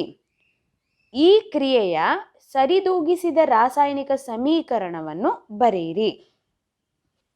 ಅಂದರೆ ಇಲ್ಲಿ ಹೇಳಿರುವಂತಹ ರಾಸಾಯನಿಕ ಕ್ರಿಯೆ ಯಾವ ವಿಧದ್ದು ಮತ್ತು ಆ ರಾಸಾಯನಿಕ ಕ್ರಿಯೆಯ ಸರಿದೂಗಿಸಿದ ರಾಸಾಯನಿಕ ಸಮೀಕರಣವನ್ನು ಬರಿಬೇಕು. ಮೊದಲಿಗೆ ನಾವು ರಾಸಾಯನಿಕ ಸಮೀಕರಣವನ್ನು ಬರ್ಕೊಳ್ಳೋಣ. ಸಮೀಕರಣ ಬರೆಯೋದಕ್ಕೆ ನಮಗೆ ಈ ರಾಸಾಯನಿಕ ಕ್ರಿಯೆಯಲ್ಲಿರುವಂಥ ಪ್ರತಿವರ್ತಕಗಳು ಯಾವುದು? ಸೀಸದ ನೈಟ್ರೇಟ್ ಮತ್ತು ಪೊಟ್ಯಾಷಿಯಂ ಅಯೋಡೈಡ್ ಅಲ್ವಾ? ಇವೆರಡು ವರ್ತಿಸಿದಾಗ ನಮಗೆ ಸೀಸದ ಅಯೋಡೈಡ್ ಮತ್ತು ಪೊಟ್ಯಾಷಿಯಂ ನೈಟ್ರೇಟ್ ಉಂಟಾಗತ್ತೆ. ಈಗ ರಾಸಾಯನಿಕ ಸಮೀಕರಣ ಬರೆಯೋದಕ್ಕೆ ಮೊದಲಿಗೆ ಪ್ರತಿವರ್ತಕಗಳನ್ನು ಬರೀಬೇಕು. ಬರೆದು ಅದರ ನಂತರದಲ್ಲಿ ಒಂದು ಬಾಣದ ಗುರುತಿನ ಮೂಲಕ ಉತ್ಪನ್ನಗಳು ಉಂಟಾಗೋ ದಿಕ್ಕನ್ನು ಸೂಚಿಸಬೇಕು. ನಂತರ ಉತ್ಪನ್ನಗಳನ್ನು ಬರಿಬೇಕು. ಹಾಗಾದರೆ ರಾಸಾಯನಿಕ ಸಮೀಕರಣ ಏನಾಯಿತು? ಈಗ ಸೀಸದ ನೈಟ್ರೇಟ್ ಪ್ಲಸ್ ಪೊಟ್ಯಾಷಿಯಂ ಅಯೋಡೈಡ್, ಒಂದು ಬಾಣದ ಗುರುತು, ಬಾಣದ ಗುರುತಿನ ಮುಂಭಾಗದಲ್ಲಿ ಸೀಸದ ಅಯೋಡೈಡ್ ಮತ್ತು ಪೊಟ್ಯಾಷಿಯಂ ನೈಟ್ರೇಟ್ ಉತ್ಪನ್ನಗಳು ಉಂಟಾಗುತ್ತೆ ಅನ್ನೋದನ್ನು ನಾವು ಈಗ ಸೂಚಿಸಿದ್ದೀವಿ. ಇದೊಂದು ಕಚ್ಚಾ ರಾಸಾಯನಿಕ ಸಮೀಕರಣ ಆಯಿತು. ಈ ಪ್ರಶ್ನೆಯಲ್ಲಿ ಸರಿದೂಗಿಸಿದ ರಾಸಾಯನಿಕ ಸಮೀಕರಣವನ್ನು ಬರೀರಿ ಅಂತ ಸ್ಪಷ್ಟವಾಗಿ ಕೇಳಿದ್ದಾರೆ. ಇದನ್ನು ಸರಿದೂಗಿಸ್ಬೇಕು ಅಂದರೆ ಏನು ಮಾಡಬೇಕು?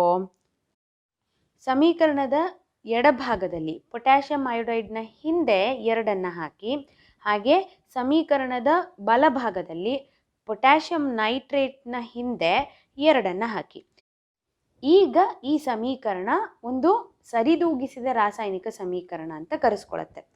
ಒಂದ್ಸಲ ನೀವು ಎಲ್ಲ ಧಾತುಗಳ ಪರಮಾಣುಗಳ ಸಂಖ್ಯೆಯನ್ನು ಲೆಕ್ಕ ಹಾಕಿ ಇದನ್ನು ಕ್ರಾಸ್ ಚೆಕ್ ಮಾಡ್ಕೊಳ್ಳಿ. ಈ ಪ್ರಶ್ನೆಯಲ್ಲಿ ನಾವು ಒಂದು ಭಾಗನ ಮಾತ್ರ ಉತ್ತರಿಸಿದ ಹಾಗೆ ಆಯಿತು. ಅಂದರೆ ರಾಸಾಯನಿಕ ಸಮೀಕರಣ, ಸರಿದೂಗಿಸಿದ ರಾಸಾಯನಿಕ ಸಮೀಕರಣವನ್ನು ಬರೆದಿದ್ದೀವಿ.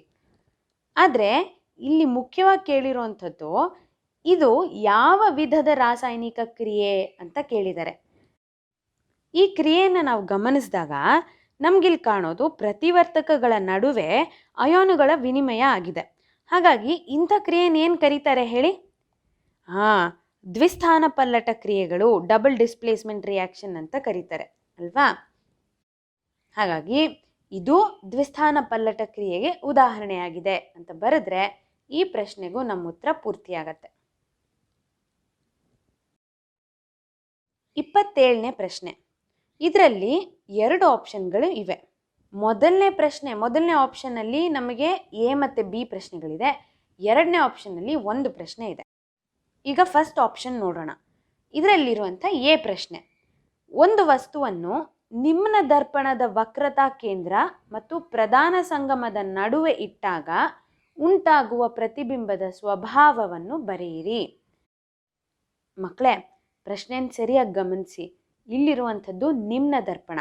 ನಿಮ್ನ ದರ್ಪಣದ ವಕ್ರತಾ ಕೇಂದ್ರ ಮತ್ತು ಪ್ರಧಾನ ಸಂಗಮದ ನಡುವೆ ವಸ್ತುವನ್ನು ಇಟ್ಟಾಗ ಪ್ರತಿಬಿಂಬ ಹೇಗಿರುತ್ತೆ?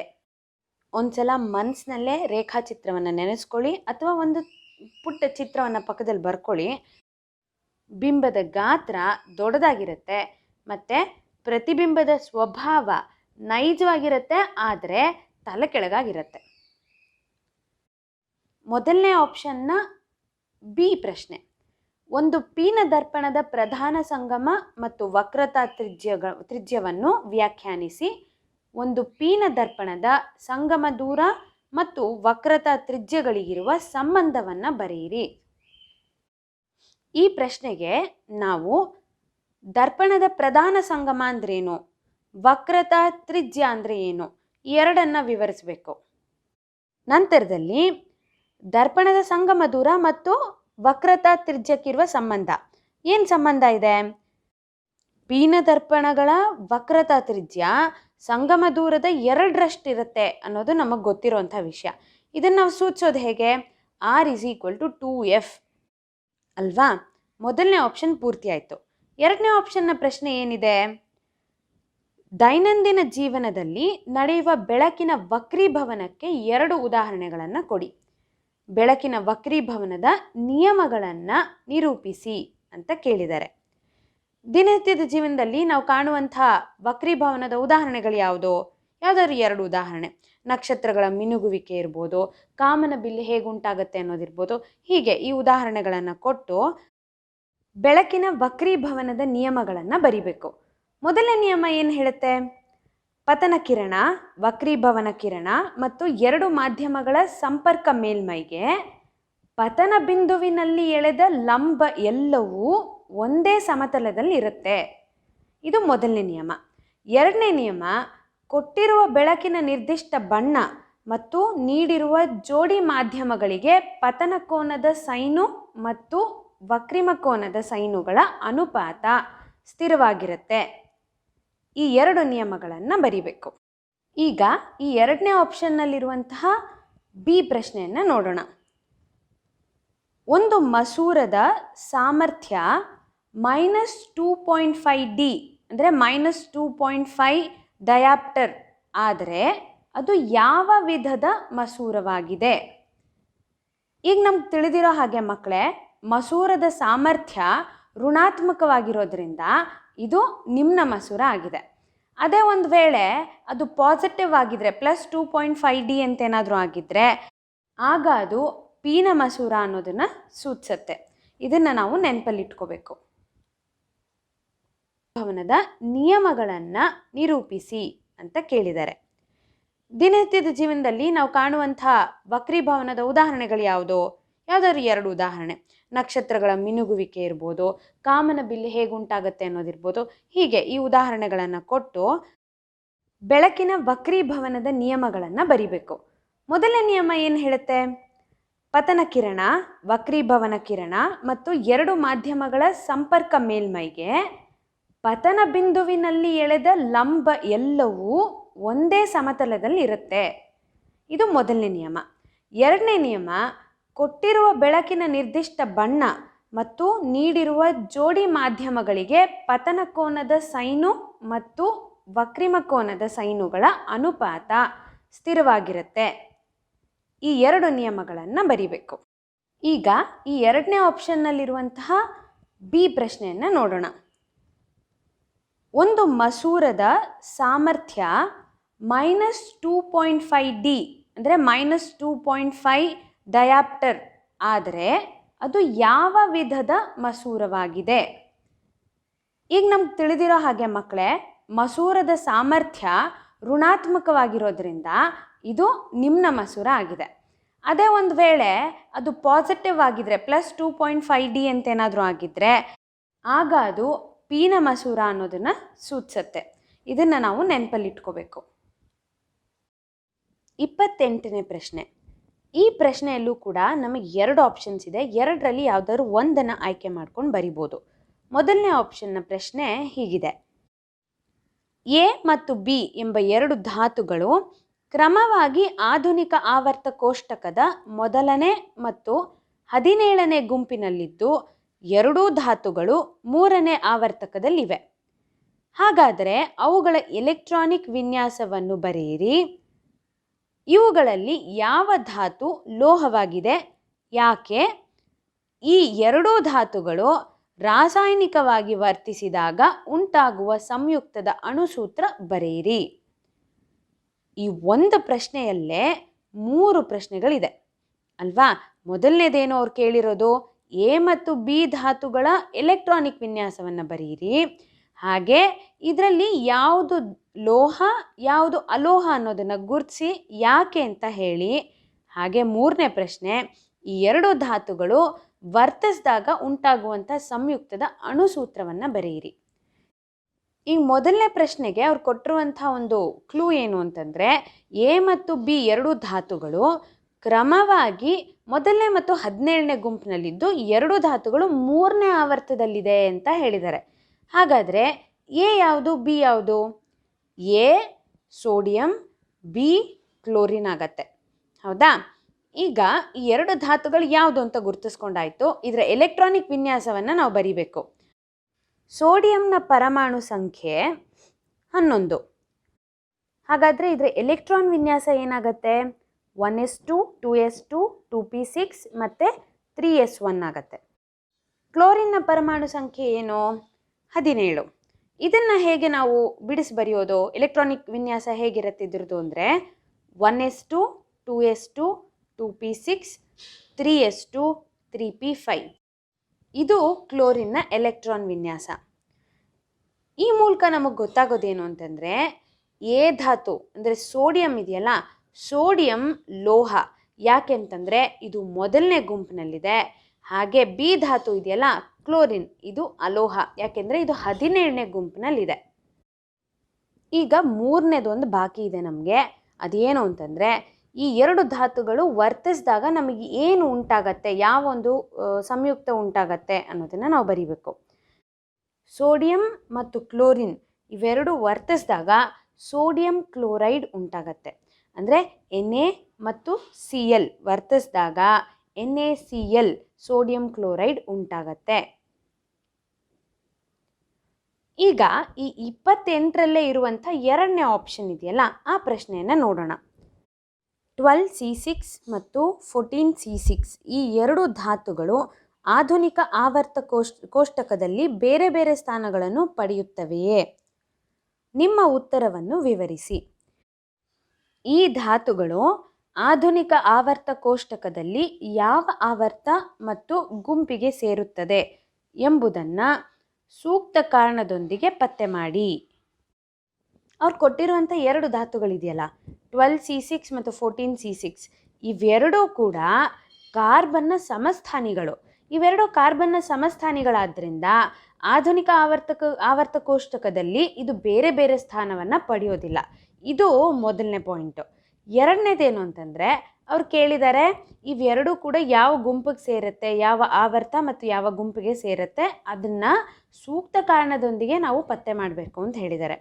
ಈ ಆಧುನಿಕ ಆವರ್ತ ಕೋಷ್ಟಕದಲ್ಲಿ ಪ್ರತಿಯೊಂದು ಧಾತುವನ್ನು ಅವುಗಳ ಪರಮಾಣು ಸಂಖ್ಯೆಯ ಆಧಾರದಲ್ಲಿ ಜೋಡಿಸ್ತೀವಿ ಹೊರತು ಪರಮಾಣು ರಾಶಿಯ ಆಧಾರದ ಮೇಲಲ್ಲ. ಹಾಗಾಗಿ ಕ್ರಮವಾಗಿ ನಾವು ಧಾತುಗಳನ್ನು ಜೋಡಿಸ್ತಾ ಬಂದರೆ ಇವೆರಡೂ ಕೂಡ ಎರಡನೇ ಆವರ್ತ ಮತ್ತು 14ನೇ ಗುಂಪಿನಲ್ಲಿ ಕಂಡುಬರುತ್ತೆ.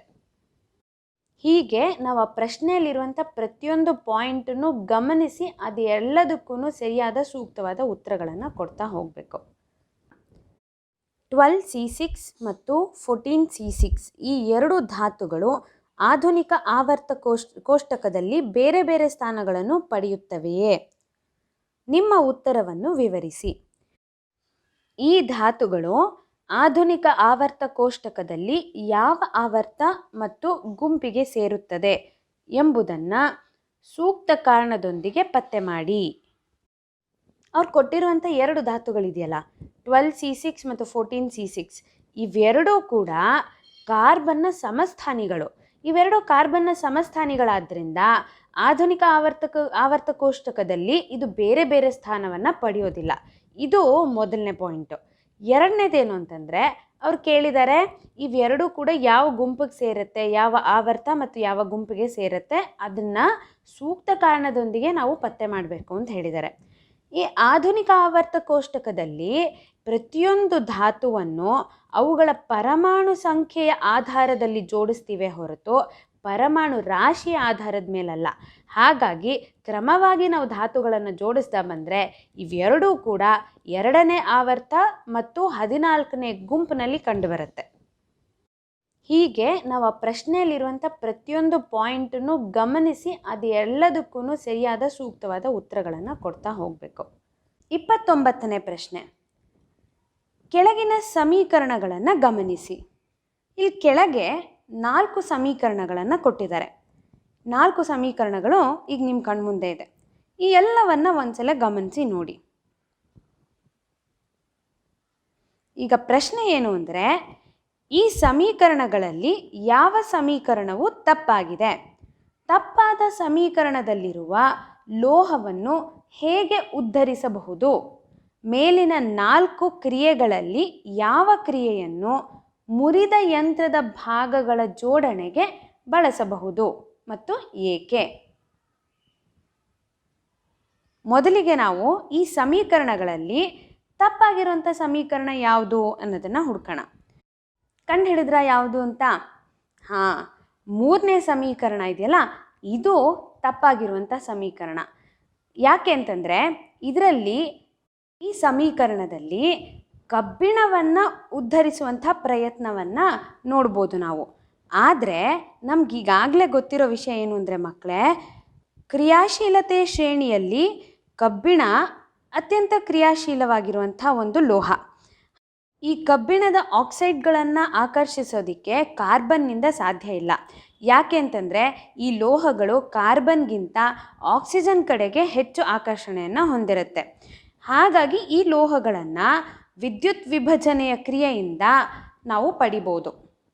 ಈ ಎಲ್ಲ ಕಾರಣಗಳಿಂದ ಈ 3ನೇ ರಾಸಾಯನಿಕ ಸಮೀಕರಣ ತಪ್ಪಾಗಿದೆ ಅಂತ ನಾವು ಹೇಳ್ಬೋದು.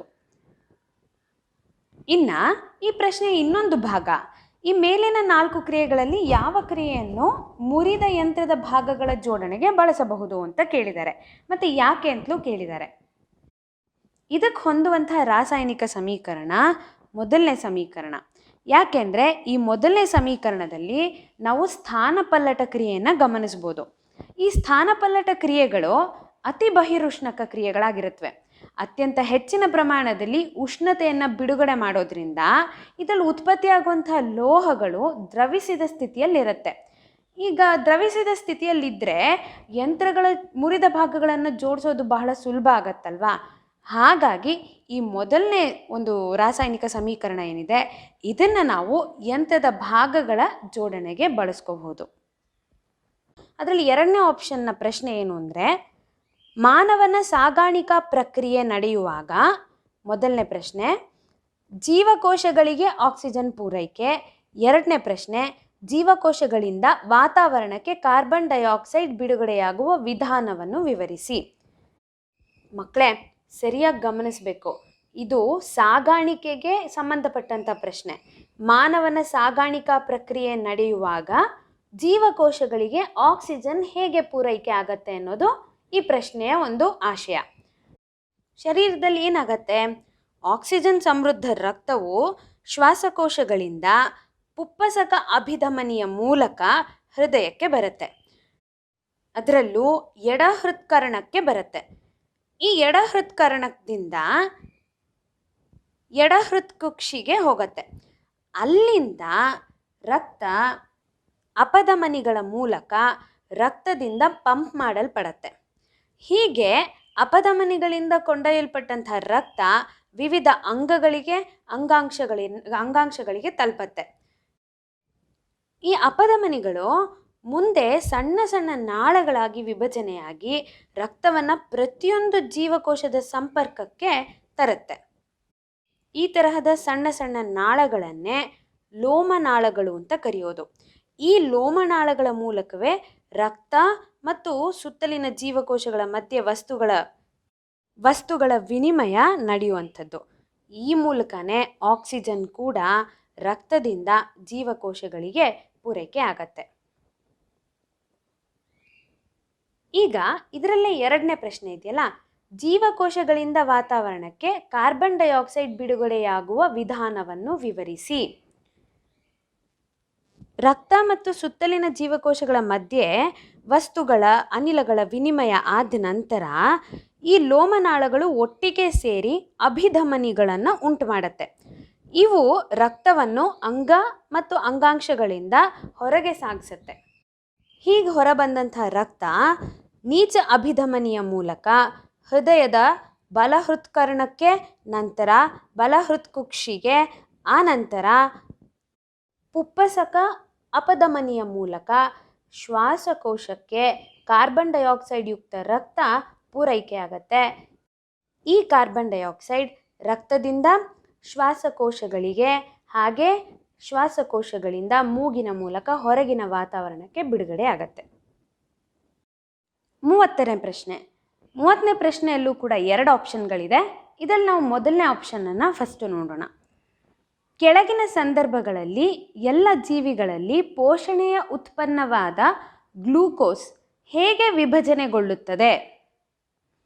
ಮೊದಲನೇದು ವಾತಾವರಣದ ಆಕ್ಸಿಜನ್ ಉಪಸ್ಥಿತಿಯಲ್ಲಿ, ಎರಡನೇದು ವಾತಾವರಣದ ಆಕ್ಸಿಜನ್ ಅನುಪಸ್ಥಿತಿಯಲ್ಲಿ, ಮೂರನೇದು ಆಕ್ಸಿಜನ್ನ ಕೊರತೆಯುಂಟಾದಾಗ ಸ್ನಾಯುಕೋಶಗಳಲ್ಲಿ. ನಾವೀಗಾಗಲೇ ಜೀವಕ್ರಿಯೆಗಳನ್ನು ತಿಳಿಬೇಕಾದ್ರೆ ಉಸಿರಾಟವನ್ನು ಕೂಡ ಓದಿದ್ದೀವಲ್ವಾ. ಈ ಉಸಿರಾಟದ ಸಂದರ್ಭದಲ್ಲಿ ವಿವಿಧ ಪ್ರಕ್ರಿಯೆಗಳ ಮೂಲಕ ಗ್ಲೂಕೋಸ್ ಹೇಗೆ ವಿಭಜನೆ ಆಗುತ್ತೆ ಅನ್ನೋದನ್ನು ನಾವು ತಿಳ್ಕೊಂಡಿದ್ದೀವಿ ಅಲ್ವಾ ಮಕ್ಕಳೇ? ಅದನ್ನೇ ನಾವಿಲ್ಲಿ ಬರಿಬೇಕಾಗಿರುವಂಥದ್ದು. ಸಾಧಾರಣವಾಗಿ ಎಲ್ಲ ಜೀವಿಗಳಲ್ಲೂ ಕೂಡ ಕೋಶದ್ರವ್ಯದಲ್ಲಿ ಈ ಗ್ಲೂಕೋಸ್ ವಿಭಜನೆ ಆಗುತ್ತೆ. ವಿಭಜನೆ ಆದಂಥ ಗ್ಲೂಕೋಸ್ 2 ಪೈರುವೇಟ್ನ ಅಣುಗಳು ಮತ್ತು ಶಕ್ತಿಯನ್ನು ಬಿಡುಗಡೆ ಮಾಡುತ್ತೆ. ಗ್ಲೂಕೋಸ್ 6 ಕಾರ್ಬನ್ ಅಣುಗಳನ್ನು ಹೊಂದಿದೆ, ಪೈರುವೇಟ್ 3 ಕಾರ್ಬನ್ ಅಣುಗಳನ್ನು ಹೊಂದಿರುತ್ತೆ. ಹಾಗಾಗಿ ಒಂದು ಗ್ಲೂಕೋಸ್ 2 ಪೈರುವೇಟನ್ನು ಕೊಡುತ್ತೆ, ಜೊತೆಗೆ ಶಕ್ತಿಯನ್ನು ಕೂಡ ಕೊಡುತ್ತೆ. ಆದರೆ ಈ ಪೈರುವೇಟ್ ಮುಂದೇನಾಗತ್ತೆ ಅನ್ನುವಂಥದ್ದು ವಾತಾವರಣದಲ್ಲಿ ಎಷ್ಟು ಆಕ್ಸಿಜನ್ನ ಲಭ್ಯತೆ ಇದೆ ಅನ್ನೋದ್ರ ಮೇಲೆ ಅವಲಂಬಿತ ಆಗಿರುತ್ತೆ. ಈಗ ಮೊದಲನೇ ಕಂಡೀಷನ್ ಅವ್ರು ಹೇಳಿರೋದು ವಾತಾವರಣದ ಆಕ್ಸಿಜನ್ ಉಪಸ್ಥಿತಿಯಲ್ಲಿ. ವಾತಾವರಣದಲ್ಲಿ ಆಕ್ಸಿಜನ್ ಹೇರಳವಾಗಿದ್ದರೆ ಮೈಟೋಕಾಂಡ್ರಿಯಾದಲ್ಲಿ ಈ ಪೈರುವೇಟ್ ಕಾರ್ಬನ್ ಡೈಆಕ್ಸೈಡ್ ಮತ್ತು ನೀರು ಮತ್ತು ಶಕ್ತಿಯನ್ನು ಉಂಟು ಮಾಡುತ್ತೆ. ಅದೇ ಎರಡನೇ ಕಂಡೀಷನ್ ಅವ್ರು ಕೇಳಿರುವಂಥದ್ದು ವಾತಾವರಣದಲ್ಲಿ ಆಕ್ಸಿಜನ್ ಇಲ್ದಿದ್ದಾಗ, ವಾತಾವರಣದಲ್ಲಿ ಆಕ್ಸಿಜನ್ನ ಅನುಪಸ್ಥಿತಿ ಇದ್ದಾಗ ಆಗೇನಾಗತ್ತೆ, ಆಗ ಇದೇ ಪೈರುವೇಟ್ ಎಥೆನಾಲ್ ಮತ್ತು ಕಾರ್ಬನ್ ಡೈಆಕ್ಸೈಡ್ ಮತ್ತು ಶಕ್ತಿಯನ್ನು ಉಂಟು ಮಾಡುತ್ತೆ. ಈ ತರಹದ ಕ್ರಿಯೆಯನ್ನು ನಾವು ಸಾಧಾರಣವಾಗಿ ಈಸ್ಟ್ನಲ್ಲಿ ಗಮನಿಸಬಹುದು. ಹಾಗೆ ವಾತಾವರಣದಲ್ಲಿ ಆಕ್ಸಿಜನ್ ಇದೆ, ಆದರೆ ಬೇಕಾದಷ್ಟಿಲ್ಲ, ಸಫಿಷಿಯೆಂಟಾಗಿಲ್ಲ ಅನ್ನುವಂಥ ಸಂದರ್ಭದಲ್ಲಿ ಆಕ್ಸಿಜನ್ನ ಕೊರತೆ ಉಂಟಾದಾಗ ನಮ್ಮ ಸ್ನಾಯುಗಳ ಜೀವಕೋಶಗಳಲ್ಲಿ ಪೈರುವೇಟ್ ಲ್ಯಾಕ್ಟಿಕ್ ಆ್ಯಸಿಡ್ ಅಥವಾ ಲ್ಯಾಕ್ಟಿಕ್ ಆಮ್ಲ ಆಗಿ ಪರಿವರ್ತನೆ ಆಗುತ್ತೆ. ಅದ್ರ ಜೊತೆಗೆ ಶಕ್ತಿ ಕೂಡ ಉತ್ಪತ್ತಿ ಆಗತ್ತೆ. ಇದನ್ನು ಒಂದು ಚಿತ್ರದ ಮೂಲಕ ನಾವು ಬರೆದು ತೋರಿಸಿದ್ರೂ ಆಯಿತು, ನಮಗೆ ಪೂರ್ತಿ ಅಂಕಗಳು ಸಿಗತ್ತೆ. ಇದರಲ್ಲೇ ನಮ್ಗೆ ಇನ್ನೊಂದು ಚಾಯ್ಸ್ ಇದೆ ಅಲ್ವಾ, ಅಂದರೆ ಎರಡನೇ ಆಪ್ಷನ್ ಇದೆ, ಎರಡರಲ್ಲಿ ಒಂದು ಆಯ್ಕೆ ಮಾಡ್ಕೋಬೋದು. ಅದರಲ್ಲಿ ಎರಡನೇ ಆಪ್ಷನ್ನ ಪ್ರಶ್ನೆ ಏನು ಅಂದರೆ, ಮಾನವನ ಸಾಗಾಣಿಕಾ ಪ್ರಕ್ರಿಯೆ ನಡೆಯುವಾಗ ಮೊದಲನೇ ಪ್ರಶ್ನೆ ಜೀವಕೋಶಗಳಿಗೆ ಆಕ್ಸಿಜನ್ ಪೂರೈಕೆ, ಎರಡನೇ ಪ್ರಶ್ನೆ ಜೀವಕೋಶಗಳಿಂದ ವಾತಾವರಣಕ್ಕೆ ಕಾರ್ಬನ್ ಡೈಆಕ್ಸೈಡ್ ಬಿಡುಗಡೆಯಾಗುವ ವಿಧಾನವನ್ನು ವಿವರಿಸಿ. ಮಕ್ಕಳೇ ಸರಿಯಾಗಿ ಗಮನಿಸಬೇಕು, ಇದು ಸಾಗಾಣಿಕೆಗೆ ಸಂಬಂಧಪಟ್ಟಂಥ ಪ್ರಶ್ನೆ. ಮಾನವನ ಸಾಗಾಣಿಕಾ ಪ್ರಕ್ರಿಯೆ ನಡೆಯುವಾಗ ಜೀವಕೋಶಗಳಿಗೆ ಆಕ್ಸಿಜನ್ ಹೇಗೆ ಪೂರೈಕೆ ಆಗತ್ತೆ ಅನ್ನೋದು ಈ ಪ್ರಶ್ನೆಯ ಒಂದು ಆಶಯ. ಶರೀರದಲ್ಲಿ ಏನಾಗತ್ತೆ, ಆಕ್ಸಿಜನ್ ಸಮೃದ್ಧ ರಕ್ತವು ಶ್ವಾಸಕೋಶಗಳಿಂದ ಪುಪ್ಪಸಕ ಅಭಿಧಮನಿಯ ಮೂಲಕ ಹೃದಯಕ್ಕೆ ಬರುತ್ತೆ, ಅದರಲ್ಲೂ ಎಡ ಹೃತ್ಕರ್ಣಕ್ಕೆ ಬರುತ್ತೆ. ಈ ಎಡ ಹೃತ್ಕರ್ಣದಿಂದ ಎಡ ಹೃತ್ಕುಕ್ಷಿಗೆ ಹೋಗುತ್ತೆ. ಅಲ್ಲಿಂದ ರಕ್ತ ಅಪಧಮನಿಗಳ ಮೂಲಕ ರಕ್ತದಿಂದ ಪಂಪ್ ಮಾಡಲ್ಪಡುತ್ತೆ. ಹೀಗೆ ಅಪಧಮನಿಗಳಿಂದ ಕೊಂಡೊಯ್ಯಲ್ಪಟ್ಟಂತಹ ರಕ್ತ ವಿವಿಧ ಅಂಗಾಂಶಗಳಿಗೆ ತಲುಪತ್ತೆ.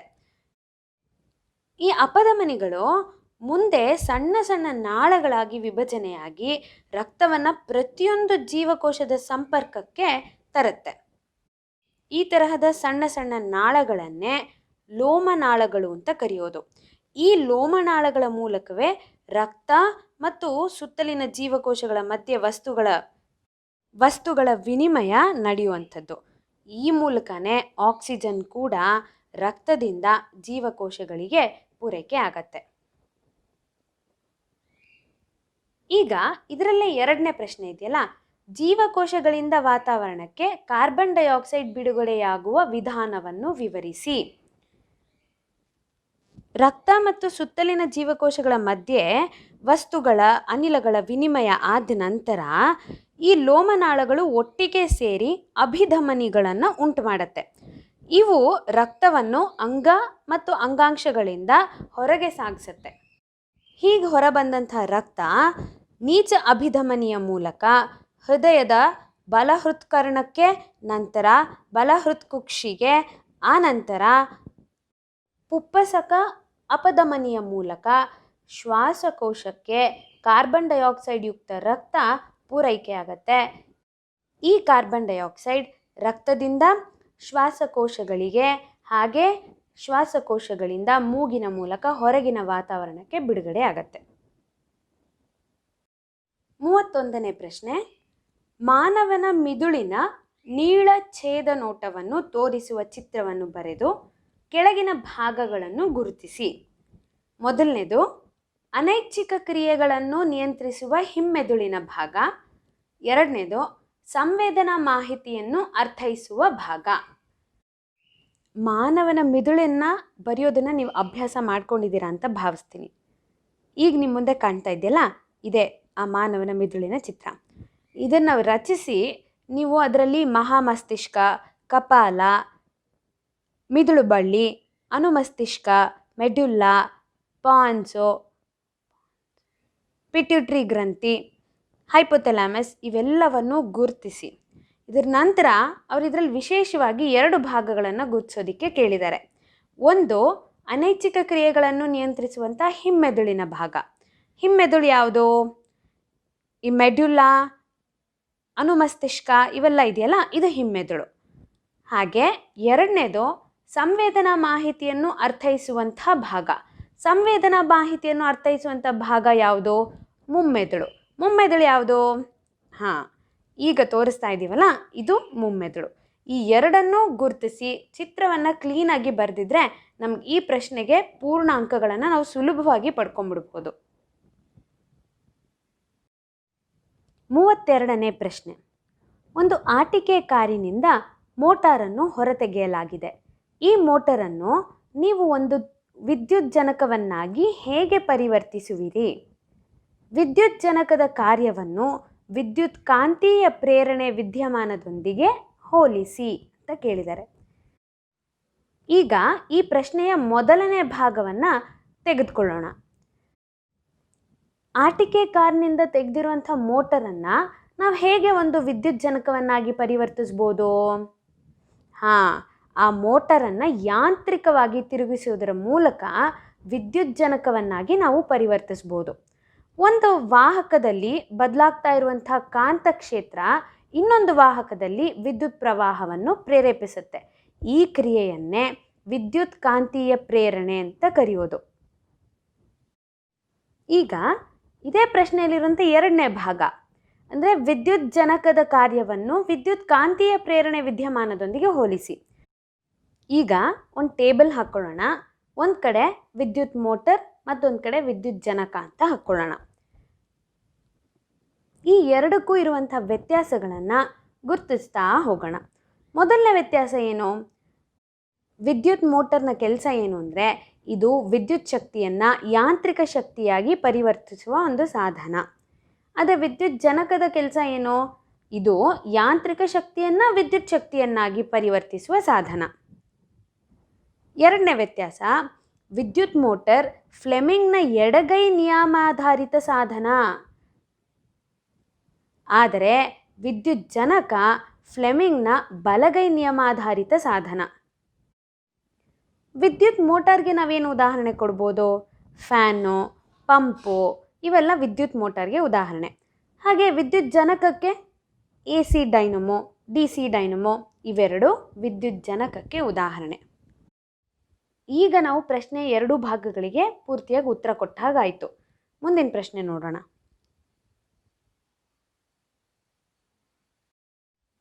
33ನೇ ಪ್ರಶ್ನೆ. ನೀರಿನ ಕೊಯ್ಲು ಮಾಡುವಲ್ಲಿ ಯಾವ ರೀತಿಯ ಪುರಾತನ ವ್ಯವಸ್ಥೆಗಳನ್ನು ಪುನಶ್ಚೇತನಗೊಳಿಸಬಹುದಾಗಿದೆ? ಇದರಿಂದಾಗುವ ಬಹುಮುಖ್ಯ ಪ್ರಯೋಜನವೇನು? ಮಳೆ ನೀರಿನ ಕೊಯ್ಲಿನ ಪುರಾತನ ವ್ಯವಸ್ಥೆಗಳನ್ನು ನಾವು ಭಾರತದಲ್ಲಿ ಬಹಳಷ್ಟು ನೋಡ್ಬೋದು. ಸಣ್ಣ ಹೊಂಡಗಳು ಮತ್ತು ಕೆರೆಗಳನ್ನು ಮಾಡೋದು, ಸಣ್ಣ ಜಲಾನಯನ ವ್ಯವಸ್ಥೆಯನ್ನು ಸುಧಾರಿಸುವುದು, ಮಣ್ಣಿನ ಸಣ್ಣ ಅಣೆಕಟ್ಟುಗಳನ್ನು ಕಟ್ಟುವುದು, ಕಟ್ಟೆ ಅಥವಾ ಕಂದಕಗಳನ್ನು ನಿರ್ಮಾಣ ಮಾಡೋದು ಮತ್ತು ಮರಳು ಹಾಗೂ ಸುಣ್ಣದ ಕಲ್ಲಿನಿಂದ ನಿರ್ಮಿಸಿದ ಜಲಾಶಯಗಳು, ಮೇಲ್ಛಾವಣಿಯ ಮೇಲೆ ಬಿದ್ದಂಥ ನೀರನ್ನು ಸಂಗ್ರಹಿಸುವ ಘಟಕಗಳನ್ನು ಅಳವಡಿಸೋದು, ಹಾಗೆ ಬೇರೆ ಬೇರೆ ರಾಜ್ಯಗಳಲ್ಲಿ ಬೇರೆ ರೀತಿಯಾದಂತಹ ಮಳೆ ನೀರಿನ ಕೊಯ್ಲಿನ ವಿಧಾನಗಳನ್ನು ಕೂಡ ನಾವು ಗಮನಿಸಬಹುದು. ಉದಾಹರಣೆಗೆ ತಮಿಳುನಾಡಿನಲ್ಲಿ ಏರಿಗಳು, ಕೇರಳದಲ್ಲಿ ಸುರಂಗಗಳು, ಕರ್ನಾಟಕದಲ್ಲಿ ಕಟ್ಟೆಗಳು, ಹೀಗೆ ಬಹಳಷ್ಟು ವಿಧಾನಗಳನ್ನು ನಮ್ಮ ದೇಶದಲ್ಲಿ ಮಾಡ್ತಾ ಇದ್ದರು. ಅದನ್ನು ನಾವು ಈಗಲೂ ಕೂಡ ಅಳವಡಿಸ್ಕೋಬಹುದು. ಇವುಗಳಿಂದ ಆಗುವಂಥ ಬಹಳ ಮುಖ್ಯವಾದಂಥ ಪ್ರಯೋಜನ ಏನು ಅಂದರೆ ಇವು ಅಂತರ್ಜಲ ಮಟ್ಟವನ್ನು ಮರುಭರ್ತಿ ಮಾಡೋದಲ್ಲದೆ ನದಿಗಳಿಗೂ ಸಹ ಮರುಜೀವವನ್ನು ಕೊಡುತ್ತೆ. ಹೀಗೆ ನಾವು ನಮ್ಮ ಸುತ್ತಮುತ್ತ ನೋಡಿರುವಂತಹ ಮಳೆ ನೀರಿನ ಕೊಯ್ಲಿನ ವ್ಯವಸ್ಥೆಗಳ ಬಗ್ಗೆ ಪುರಾತನ ಕಾಲದಲ್ಲಿ ನಮ್ಮ ಹಿರಿಯರು, ಅಜ್ಜ, ಅಜ್ಜಿ, ಮುತ್ತಾತಂದಿರು ಇವರೆಲ್ಲ ಅಳವಡಿಸ್ಕೊಂಡಿದ್ದಂತಹ ಕೊಯ್ಲಿನ ವ್ಯವಸ್ಥೆಯನ್ನು ಕೂಡ ನೀವು ಉಲ್ಲೇಖ ಮಾಡ್ಬೋದು. ಇದನ್ನು ಬರೆದ್ರೆ ನಮಗೆ ಈ ಪ್ರಶ್ನೆಗೆ ಉತ್ತರ ಪೂರ್ತಿಯಾಗತ್ತೆ. ಈ 33ನೇ ಪ್ರಶ್ನೆಯಲ್ಲಿ ನಮಗೊಂದು ಚಾಯ್ಸ್ ಇದೆ. ನೀರಿನ ಕೊಯ್ಲಿನ ವ್ಯವಸ್ಥೆ ಬಗ್ಗೆ ಬರಿಬೋದು ಅಥವಾ ಇನ್ನೊಂದು ಪ್ರಶ್ನೆ ಇದೆ, ನೈಸರ್ಗಿಕ ಸಂಪನ್ಮೂಲಗಳನ್ನು ಎಚ್ಚರಿಕೆಯಿಂದ ಬಳಸುವುದು ಈಗ ಅನಿವಾರ್ಯವಾಗಿದೆ, ಏಕೆ? ನಿಮ್ಮ ಉತ್ತರಕ್ಕೆ ಕಾರಣಗಳನ್ನು ಕೊಡಿ ಅಂತ ಕೇಳಿದ್ದಾರೆ. ಮಕ್ಕಳೇ, ನಾವು ನೈಸರ್ಗಿಕ ಸಂಪನ್ಮೂಲಗಳ ಸುಸ್ಥಿರ ನಿರ್ವಹಣೆ ಪಾಠದಲ್ಲಿ ಇದ್ರ ಬಗ್ಗೆ ಬಹಳಷ್ಟು ತಿಳ್ಕೊಂಡಿದ್ದೀವಿ ಅಲ್ವಾ?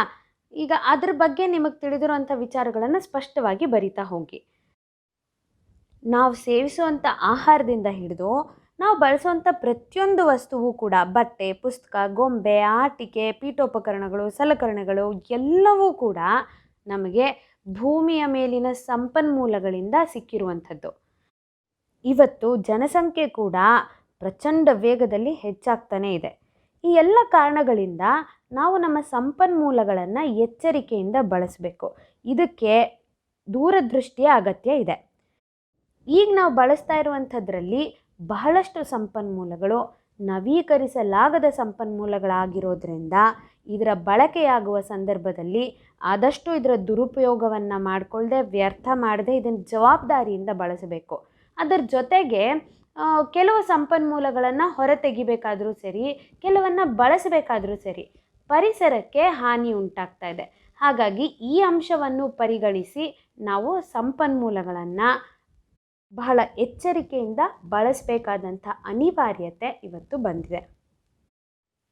ಹಾಗಾಗಿ ಈ ಉತ್ತರದಲ್ಲಿ ನಾವು 2 ಬಹಳ ಮುಖ್ಯವಾದ ಅಂಶಗಳನ್ನು ಬರೀಲೇಬೇಕು.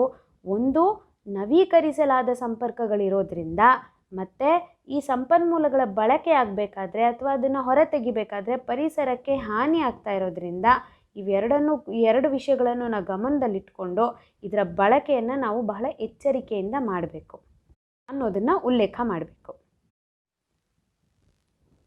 ನೈಸರ್ಗಿಕ ಸಂಪನ್ಮೂಲಗಳನ್ನು ಎಚ್ಚರಿಕೆಯಿಂದ ಬಳಸುವುದು ಈಗ ಅನಿವಾರ್ಯವಾಗಿದೆ. ಏಕೆ? ನಿಮ್ಮ ಉತ್ತರಕ್ಕೆ ಕಾರಣಗಳನ್ನು ಕೊಡಿ ಅಂತ ಕೇಳಿದ್ದಾರೆ. ಮಕ್ಕಳೇ, ನಾವು ನೈಸರ್ಗಿಕ ಸಂಪನ್ಮೂಲಗಳ ಸುಸ್ಥಿರ ನಿರ್ವಹಣೆ ಪಾಠದಲ್ಲಿ ಇದ್ರ ಬಗ್ಗೆ ಬಹಳಷ್ಟು ತಿಳ್ಕೊಂಡಿದ್ದೀವಿ ಅಲ್ವಾ? ಈಗ ಅದ್ರ ಬಗ್ಗೆ ನಿಮಗೆ ತಿಳಿದಿರುವಂಥ ವಿಚಾರಗಳನ್ನು ಸ್ಪಷ್ಟವಾಗಿ ಬರಿತಾ ಹೋಗಿ.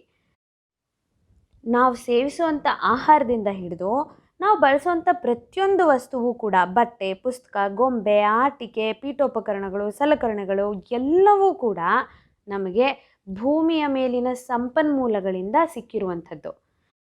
ಇವತ್ತು ಜನಸಂಖ್ಯೆ ಕೂಡ ಪ್ರಚಂಡ ವೇಗದಲ್ಲಿ ಹೆಚ್ಚಾಗ್ತಾನೇ ಇದೆ. ಈ ಎಲ್ಲ ಕಾರಣಗಳಿಂದ ನಾವು ನಮ್ಮ ಸಂಪನ್ಮೂಲಗಳನ್ನು ಎಚ್ಚರಿಕೆಯಿಂದ ಬಳಸಬೇಕು. ಇದಕ್ಕೆ ದೂರದೃಷ್ಟಿಯ ಅಗತ್ಯ ಇದೆ. ಈಗ ನಾವು ಬಳಸ್ತಾ ಇರುವಂಥದ್ರಲ್ಲಿ ಬಹಳಷ್ಟು ಸಂಪನ್ಮೂಲಗಳು ನವೀಕರಿಸಲಾಗದ ಸಂಪನ್ಮೂಲಗಳಾಗಿರೋದ್ರಿಂದ ಇದರ ಬಳಕೆಯಾಗುವ ಸಂದರ್ಭದಲ್ಲಿ ಆದಷ್ಟು ಇದರ ದುರುಪಯೋಗವನ್ನು ಮಾಡಿಕೊಳ್ಳದೆ, ವ್ಯರ್ಥ ಮಾಡದೆ ಇದನ್ನು ಜವಾಬ್ದಾರಿಯಿಂದ ಬಳಸಬೇಕು. ಅದರ ಜೊತೆಗೆ ಕೆಲವು ಸಂಪನ್ಮೂಲಗಳನ್ನು ಹೊರತೆಗಿಬೇಕಾದರೂ ಸರಿ, ಕೆಲವನ್ನು ಬಳಸಬೇಕಾದರೂ ಸರಿ, ಪರಿಸರಕ್ಕೆ ಹಾನಿ ಉಂಟಾಗ್ತಾ ಇದೆ. ಹಾಗಾಗಿ ಈ ಅಂಶವನ್ನು ಪರಿಗಣಿಸಿ ನಾವು ಸಂಪನ್ಮೂಲಗಳನ್ನು ಬಹಳ ಎಚ್ಚರಿಕೆಯಿಂದ ಬಳಸಬೇಕಾದಂಥ ಅನಿವಾರ್ಯತೆ ಇವತ್ತು ಬಂದಿದೆ. ಹಾಗಾಗಿ ಈ ಉತ್ತರದಲ್ಲಿ ನಾವು 2 ಬಹಳ ಮುಖ್ಯವಾದ ಅಂಶಗಳನ್ನು ಬರೀಲೇಬೇಕು. ಒಂದು, ನವೀಕರಿಸಲಾದ ಸಂಪರ್ಕಗಳಿರೋದ್ರಿಂದ ಮತ್ತು ಈ ಸಂಪನ್ಮೂಲಗಳ ಬಳಕೆ ಆಗಬೇಕಾದ್ರೆ ಅಥವಾ ಅದನ್ನು ಹೊರತೆಗಿಬೇಕಾದ್ರೆ ಪರಿಸರಕ್ಕೆ ಹಾನಿ ಆಗ್ತಾ ಇರೋದ್ರಿಂದ ಎರಡು ವಿಷಯಗಳನ್ನು ನಾವು ಗಮನದಲ್ಲಿಟ್ಕೊಂಡು ಇದರ ಬಳಕೆಯನ್ನು ನಾವು ಬಹಳ ಎಚ್ಚರಿಕೆಯಿಂದ ಮಾಡಬೇಕು ಅನ್ನೋದನ್ನು ಉಲ್ಲೇಖ ಮಾಡಬೇಕು. 5ನೇ ಭಾಗ, ಈ ಕೆಳಗಿನ ಪ್ರಶ್ನೆಗಳಿಗೆ ಉತ್ತರಿಸಿ. ಇಲ್ಲಿ 4 ಪ್ರಶ್ನೆಗಳಿರುತ್ತವೆ. ಒಂದೊಂದು ಪ್ರಶ್ನೆಗೂ 4 ಅಂಕ, ಒಟ್ಟು 16 ಅಂಕಗಳು. 34ನೇ ಪ್ರಶ್ನೆ, 2 ಕಪ್ಪು ಬಣ್ಣದ ಹೆಣ್ಣು ಇಲಿಗಳು ಮತ್ತು 1 ಕಂದು ಬಣ್ಣದ ಗಂಡು ಇಲಿಯ ನಡುವೆ ಸಂಕರಣ ನಡೆಸಲಾಗಿದೆ. ನಂತರ ಮೊದಲನೇ ಹೆಣ್ಣು ಇಲಿಯು ಕಪ್ಪು ಬಣ್ಣವನ್ನು ಹೊಂದಿರುವ 9 ಮತ್ತು ಕಂದು ಬಣ್ಣವನ್ನು ಹೊಂದಿರುವ 7 ಮರಿಗಳನ್ನು ಮತ್ತು ಎರಡನೇ ಹೆಣ್ಣು ಇಲಿಯು ಕಪ್ಪು ಬಣ್ಣವನ್ನು ಹೊಂದಿರುವ 57 ಮರಿಗಳನ್ನು ಮೊದಲನೇ ಪೀಳಿಗೆಯಲ್ಲಿ ಉತ್ಪಾದಿಸುತ್ತವೆ. ಹಾಗಾದರೆ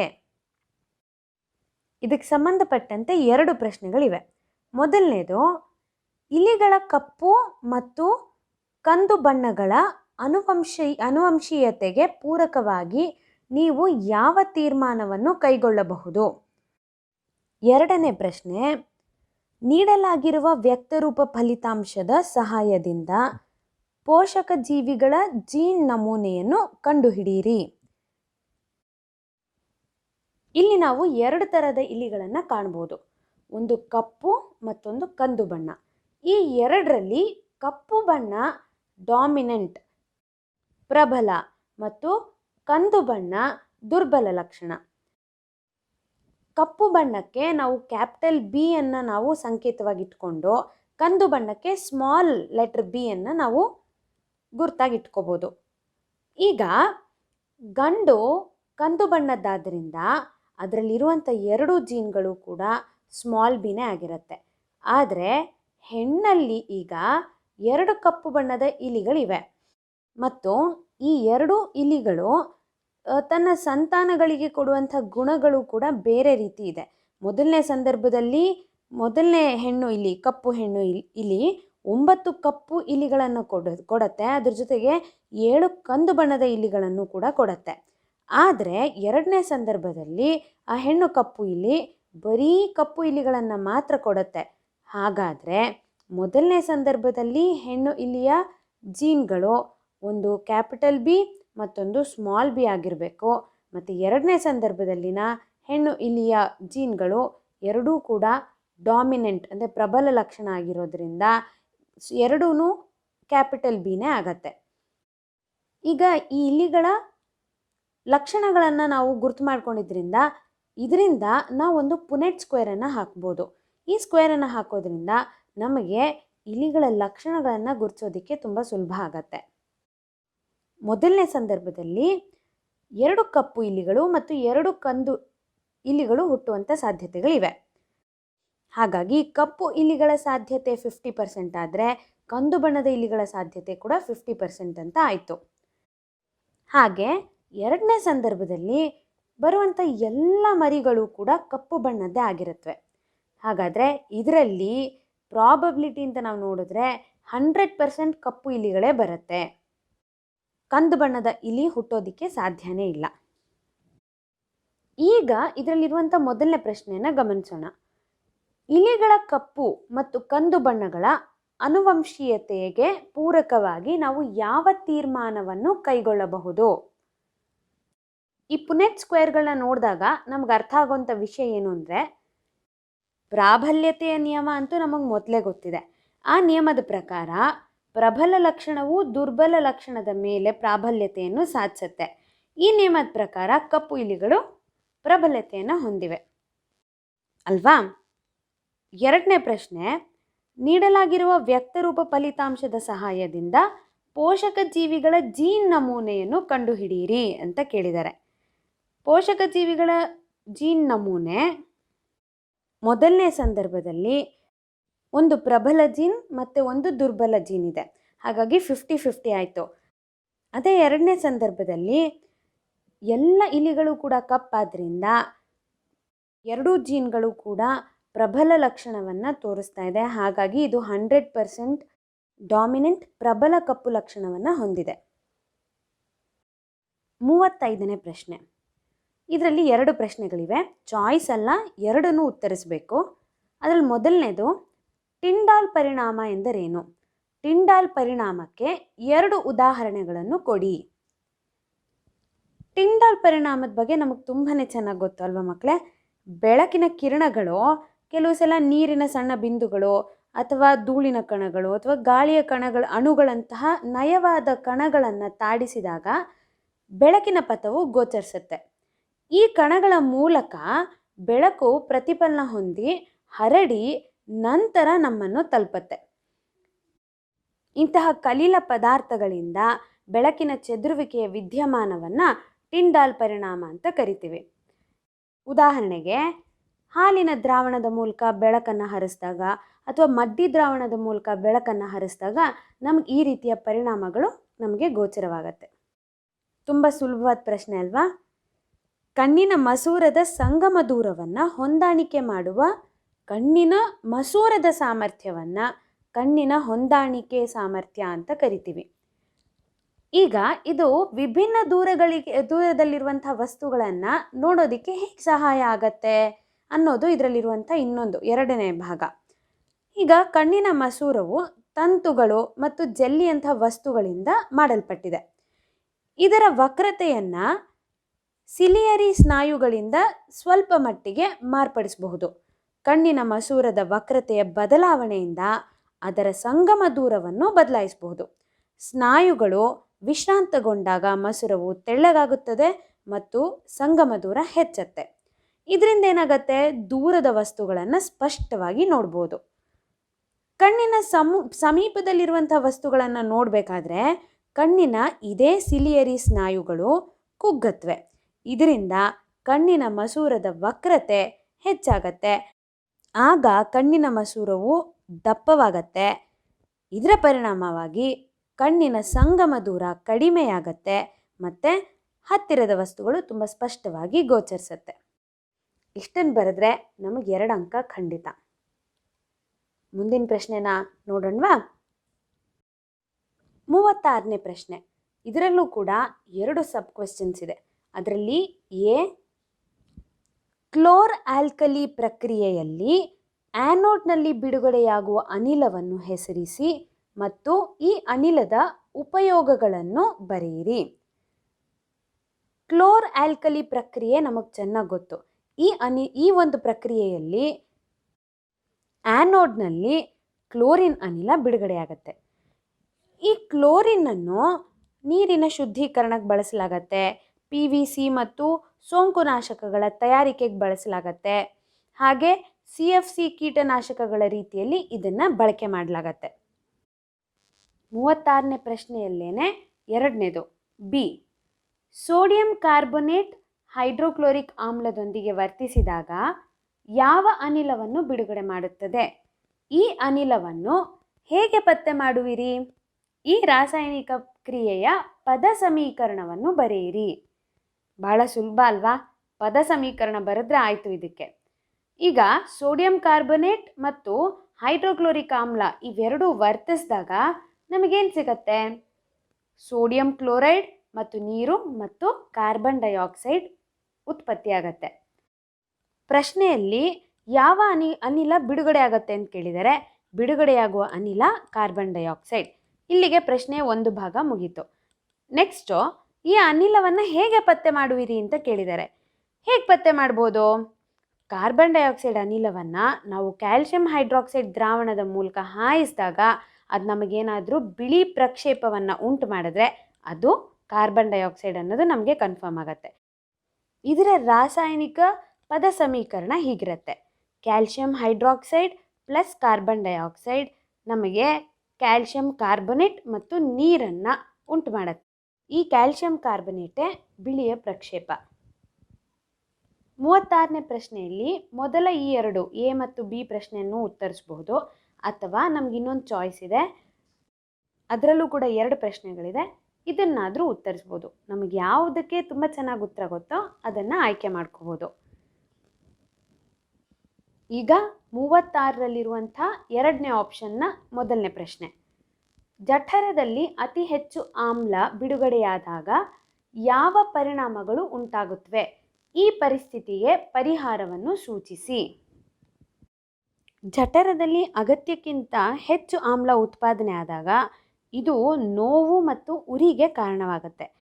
ಈ ನೋವಿಗೆ ನಮಗೆ ಪರಿಹಾರ ಯಾವುದು ಅಂತಂದರೆ ಆಮ್ಲಶಾಮಕ ಅಥವಾ ಆ್ಯಂಟಾಸಿಡ್ ಎಂದು ಕರೆಯಲ್ಪಡುವ ಪ್ರತ್ಯಾಮ್ಲಗಳ ಬಳಕೆ.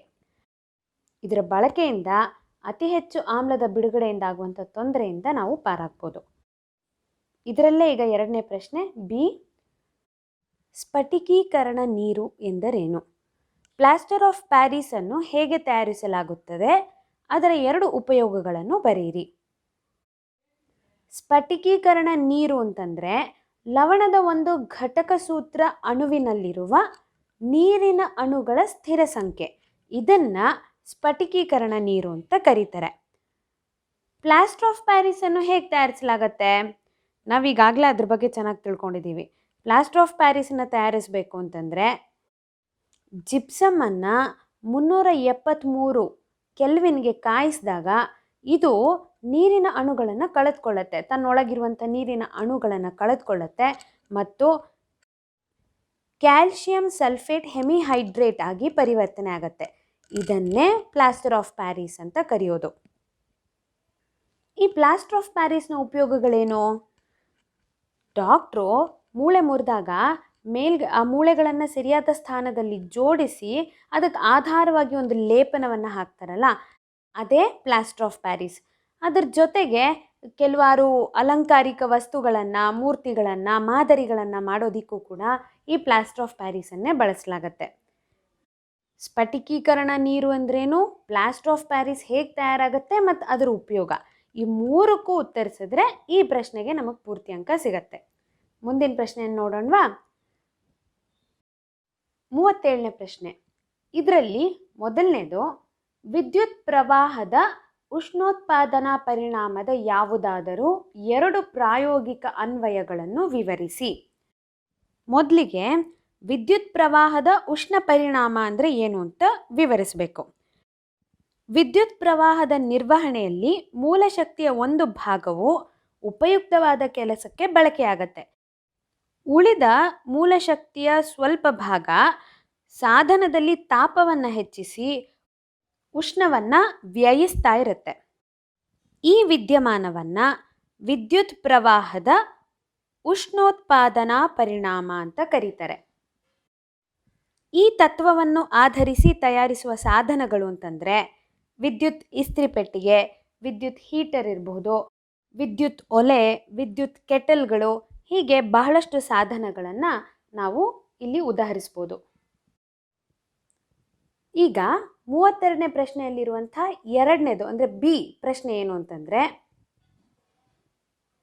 ಒಂದು ಎಲೆಕ್ಟ್ರಿಕ್ ಬಲ್ಬನ್ನು 220 ವೋಲ್ಟ್ ಜನರೇಟರ್ಗೆ ಸಂಪರ್ಕಿಸಲಾಗಿದೆ. ಆ ಬಲ್ಬ್ನಲ್ಲಿ 0.5 ಆಂಪಿಯರ್ ವಿದ್ಯುತ್ ಪ್ರವಹಿಸಿದರೆ ಆ ಬಲ್ಬ್ನ ಸಾಮರ್ಥ್ಯವೆಷ್ಟು? ತುಂಬ ಸುಲಭವಾದಂಥ ಲೆಕ್ಕ ಇದು. ಮೊದಲಿಗೆ ನಾವೇನು ಮಾಡೋಣ ಅಂದರೆ ಪ್ರಶ್ನೆಯಲ್ಲಿ ಏನೇನು ಕೊಟ್ಟಿದ್ದಾರೆ ಅನ್ನೋದನ್ನು ಗುರ್ತು ಮಾಡ್ಕೊಳ್ಳೋಣ. ವಿಭವಾಂತರ V is equal to 220 volt. ಹಾಗೆ ವಿದ್ಯುತ್ ಪ್ರವಾಹದ ಪ್ರಮಾಣ 0.5 ampere, I is equal to 0.5 ampere. ಈಗ ನಾವು ಕಂಡುಹಿಡಿಬೇಕಾಗಿರುವಂಥದ್ದು ಆ ಬಲ್ಬಿನ ಸಾಮರ್ಥ್ಯ ಎಷ್ಟು ಅಂತ, ವಿದ್ಯುತ್ ಸಾಮರ್ಥ್ಯ ಪಿ ಎಷ್ಟು ಅಂತ. ಈಗ ನಮಗೆ ಯಾವ ಸೂತ್ರ ಬಳಸಬೇಕು ಅಂತ ಗೊತ್ತಾಗೋಯ್ತಲ್ವಾ. ಪಿ ಕಂಡುಹಿಡಿಬೇಕು ಅಂತಂದರೆ P is equal to V into I. ಹಾಗಾದರೆ ವಿ ಎಷ್ಟು? 220 ವೋಲ್ಟ್. ಐ ಎಷ್ಟು? 0.5 ಆಂಪಿಯರ್. ಇದು ಎರಡನ್ನು ಗುಣಿಸಿದಾಗ ನಮಗೆ P is equal to 110 watt. ಇದು ಆ ವಿದ್ಯುತ್ ಬಲ್ಬಿನ ಸಾಮರ್ಥ್ಯ. P is equal to 110 watt. ಬಹಳ ಸುಲಭ ಇದೆ ಅಲ್ಲ? ಸೂತ್ರಗಳನ್ನು ನೆನ್ಪಿಟ್ಕೊಂಡ್ರೆ ಈ ತರಹದ ಸಮಸ್ಯೆಗಳಿಗೆ ನಾವು ತುಂಬ ಸುಲಭವಾಗಿ ಪರಿಹಾರವನ್ನು ಕಂಡುಹಿಡ್ಕೋಬೋದು ಮತ್ತು ಬೇಗ ಪೂರ್ತಿ ಅಂಕಗಳನ್ನು ಪಡ್ಕೋಬೋದು. ಮುಂದಿನ ಪ್ರಶ್ನೆಯನ್ನು ನೋಡೋಣವಾ? 6ನೇ ಭಾಗ, ಈ ಕೆಳಗಿನ ಪ್ರಶ್ನೆಗೆ ಉತ್ತರಿಸಿ. ಒಂದು ಪ್ರಶ್ನೆ ಇರುತ್ತೆ, ಆ ಪ್ರಶ್ನೆಗೆ 5 ಅಂಕ. ಪ್ರಶ್ನೆ ಪತ್ರಿಕೆಯ ಕಡೆಯ ಪ್ರಶ್ನೆ, ಪ್ರಶ್ನೆ ಸಂಖ್ಯೆ 38. ಸಂತಾನೋತ್ಪತ್ತಿ ಎಂದರೇನು? ಏಕಜೀವಿಗಳು ಬಳಸುವ ಸಂತಾನೋತ್ಪತ್ತಿ ವಿಧಾನಗಳು ಯಾವುವು ಮತ್ತು ಅವುಗಳನ್ನು ವಿವರಿಸಿ. ಮಕ್ಕಳೇ, ನಮಗೀಗಾಗಲೇ ತಿಳಿದಿರೋ ಹಾಗೆ ಜೀವಿಗಳು ತಮ್ಮ ಸಂಖ್ಯೆಯನ್ನು ಹೆಚ್ಚಿಸ್ಕೊಳ್ಳುತ್ತೆ ಅಲ್ವಾ? ಈ ಪ್ರಕ್ರಿಯೆಯನ್ನೇ ಸಂತಾನೋತ್ಪತ್ತಿ ಅಂತ ಕರೆಯೋದು. ಏಕಜೀವಿಗಳಿಂದ ಬಳಸಲಾಗುವಂತಹ ಸಂತಾನೋತ್ಪತ್ತಿ ವಿಧಾನಗಳು ಸುಮಾರು 6 ಥರ ಇವೆ. ಮೊದಲನೆಯದು ವಿದಳನ, ಎರಡನೇದು ತುಂಡರಿಕೆ, ಮೂರನೇದು ಪುನರುತ್ಪಾದನೆ, ನಾಲ್ಕನೇದು ಮೊಗ್ಗುವಿಕೆ, ಐದನೇದು ಕಾಯಜ ಸಂತಾನೋತ್ಪತ್ತಿ ಮತ್ತು ಆರನೇದು ಬೀಜಕಗಳ ಉತ್ಪಾದನೆ. ಈ ಪ್ರತಿಯೊಂದು ವಿಧಾನವನ್ನು 1 ಅಥವಾ 2 ವಾಕ್ಯಗಳಲ್ಲಿ ವಿವರಿಸಿ ಅದಕ್ಕೆ ಒಂದು ಉದಾಹರಣೆಯನ್ನು ಕೊಟ್ಟರೆ ನಮಗೆ ಈ ಪ್ರಶ್ನೆಗೆ ಸೂಕ್ತವಾದ ಉತ್ತರ ನಾವು ಕೊಟ್ಟಂಗಾಗತ್ತೆ. ಈಗ ಉದಾಹರಣೆಗೆ ಮೊಗ್ಗುವಿಕೆ ತಗೊಳ್ಳಿ. ಮೊಗ್ಗುವಿಕೆ ಅಂತಂದ್ರೇನು? ಕೆಲವೊಂದು ಜೀವಿಗಳ ನಿರ್ದಿಷ್ಟ ಭಾಗದಲ್ಲಿ ಪುನರಾವರ್ತಿತ ಕೋಶ ವಿಭಜನೆಯಿಂದ ಒಂದು ಮೊಗ್ಗು ಬಾಹ್ಯ ವೃದ್ಧಿಯಾಗಿ ಬೆಳೆಯುತ್ತೆ. ಈ ಮೊಗ್ಗುಗಳು ಸಣ್ಣ ಜೀವಿಗಳಾಗಿ ಬೆಳೆಯುತ್ತೆ ಮತ್ತು ಪೂರ್ಣ ಬೆಳೆದ ನಂತರ ಮಾತೃದೇಹದಿಂದ ಬೇರ್ಪಟ್ಟು ಹೊಸ ಸ್ವತಂತ್ರ ಜೀವಿ ಆಗತ್ತೆ. ಈ ಒಂದು ಪ್ರಕ್ರಿಯೆಯನ್ನೇ ಮೊಗ್ಗುವಿಕೆ ಅಂತ ಕರೆಯೋದು. ಉದಾಹರಣೆಗೆ ಹೈಡ್ರಾನಲ್ಲಿ ನಾವು ಈ ಮೊಗ್ಗುವಿಕೆ ಕಾಣ್ತೀವಿ. ಹೀಗೆ ಪ್ರತಿಯೊಂದಕ್ಕೂ ಕೂಡ 2 ಸಾಲಲ್ಲಿ ನಾವು ವಿವರಣೆಯನ್ನು ಕೊಟ್ಟು ಈ ಕ್ರಿಯೆ ನಡೆಯುವಂಥ ಯಾವುದಾದ್ರೂ ಒಂದು ಜೀವಿಯ ಉದಾಹರಣೆಯನ್ನು ಕೊಟ್ಟರೆ ಈ ಪ್ರಶ್ನೆಗೆ ಪೂರ್ಣ ಅಂಕಗಳು ದೊರೆಯುತ್ತೆ. ಇಲ್ಲಿಗೆ ಈ ಪ್ರಶ್ನೆ ಪತ್ರಿಕೆ ಮುಗಿಯುತ್ತೆ. ಹೀಗೆ ನಾವು ನಮಗೆ ಯಾವುದು ತುಂಬ ಚೆನ್ನಾಗಿ ಕಾನ್ಫಿಡೆಂಟಾಗಿ ಗೊತ್ತೋ ಆ ಪ್ರಶ್ನೆಗಳನ್ನು ಆಯ್ಕೆ ಮಾಡಿಕೊಂಡು ಸಮಂಜಸವಾದಂಥ ಪ್ರಶ್ನೆಗೆ ನೇರವಾದಂಥ ಉತ್ತರಗಳನ್ನು ಬರಿತಾ ಹೋಗಬೇಕು. ಎಲ್ಲೆಲ್ಲಿ ಚಿತ್ರಗಳ ಅವಶ್ಯಕತೆ ಇದೆ ಅಲ್ಲಿ ಚಿತ್ರವನ್ನು ಬಿಡಿಸಿ, ಚಿತ್ರವನ್ನು ಬಿಡಿಸಿದ ಮೇಲೆ ಅದನ್ನು ಗುರುತಿಸೋದನ್ನು ಮರಿಬೇಡಿ. ಪರೀಕ್ಷೆಯಲ್ಲಿ ಇನ್ನೂ ಏನಾದರೂ ಸಮಯ ಉಳಿದಿದ್ರೆ ಮತ್ತೊಂದು ಸಲ ನೀವು ಬರೆದಿರೋಂಥ ಉತ್ತರಗಳನ್ನು ಓದಿ, ಅಲ್ಲೇನಾದ್ರು ಸ್ಪೆಲ್ಲಿಂಗ್ ಮಿಸ್ಟೇಕ್ಗಳಿದ್ರೆ, ಏನಾದ್ರು ತಪ್ಪಿದ್ರೆ ಅದನ್ನು ತಿದ್ದೋದಕ್ಕೆ ಅವಕಾಶ ಆಗತ್ತೆ. ನಮ್ಮ ಕ್ಯಾಟ್ಕಾನ್ ಸಂಸ್ಥೆಯ ಪರವಾಗಿ ಎಲ್ಲರಿಗೂ ಶುಭವಾಗಲಿ ಅಂತ ಹಾರೈಸ್ತಾ ಮತ್ತೆ ಭೇಟಿಯಾಗೋಣ. ನಮಸ್ಕಾರ.